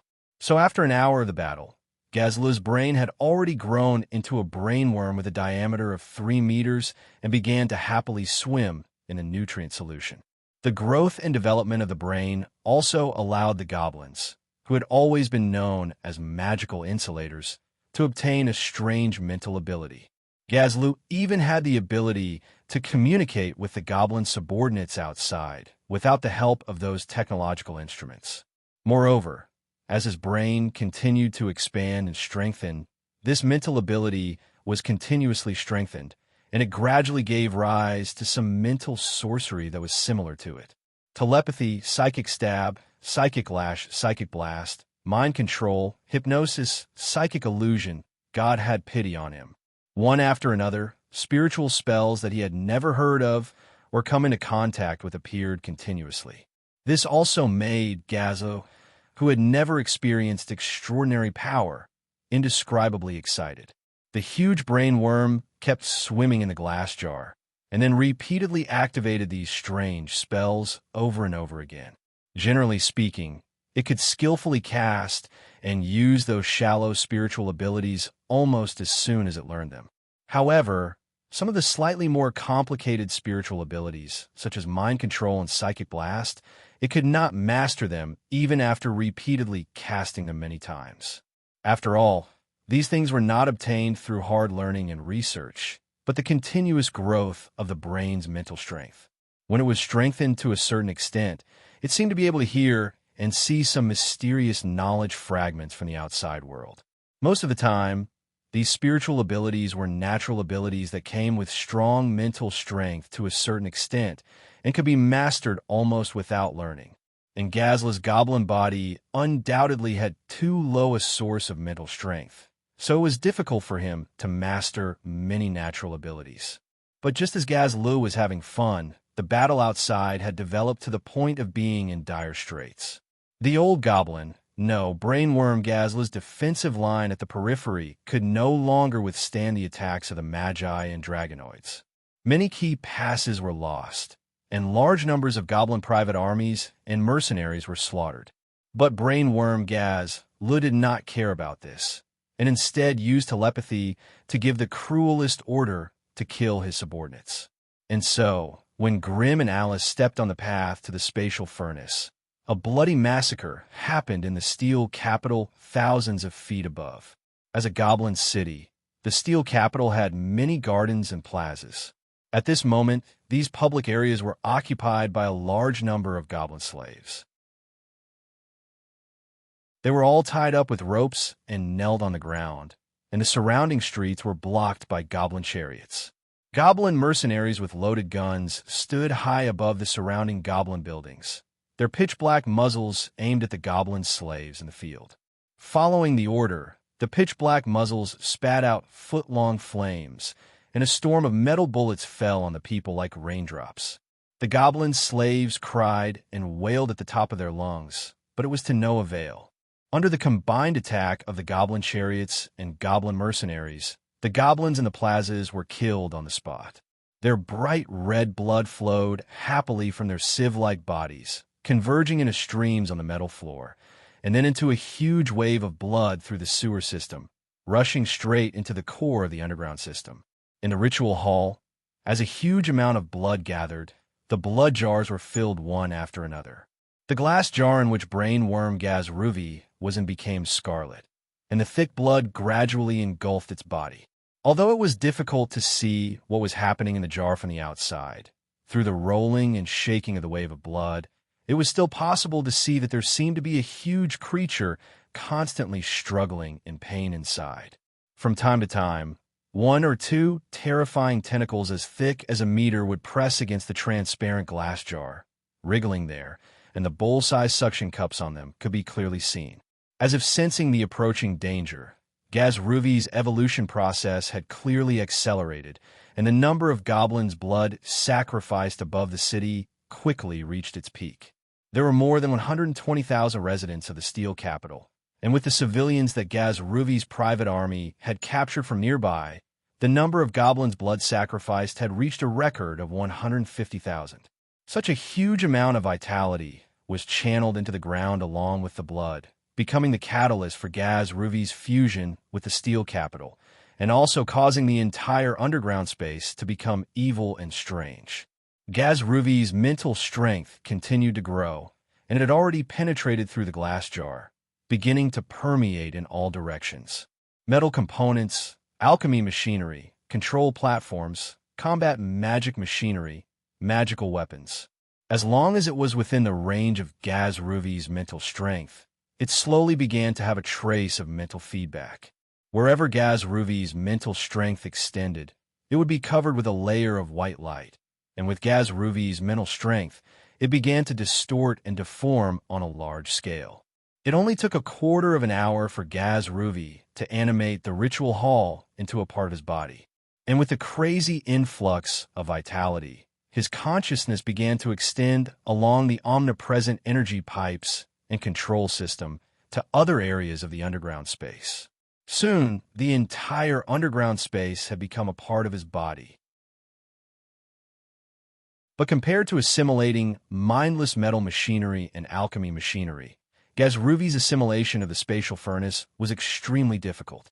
The surging and shaking violent magical energy in the spatial furnace was like hot magma, and every touch would cause him so much pain that he wanted to die. In the past, Gazruvi would definitely leave the spatial furnace for last, and do his best to expand his consciousness domain in the steel capital. Unfortunately, time was too tight for him. In his mental perception, the planar gate in the planar hall began to shake again, and it seemed that the draconian plane had made a new move. If the enemy's reinforcements arrived, it would have an unpredictable impact on Gazruvi's resurrection plan. So Gazruvi had used his power to cut off all the energy pipes leading to the planar hall. But the Draconians seemed to have another energy source, and they were able to support the operation of the planar gate with their own strength. Left with no choice, Gazruvi could only mobilize a strengthened goblin magic machinery group from the periphery and let them take a shortcut to the planar hall to stop the Draconians' subsequent reinforcements from teleporting. Apart from the Draconians, Gazruvi also found more than a dozen foreign invaders in his body. Among them, the terrifying fire wizard that he feared the most had actually sneaked very close to the spatial furnace with a female wizard without him noticing. You're tuning in to the Warrior Lore YouTube channel. Don't forget to subscribe and join us on this journey to catch the most captivating stories.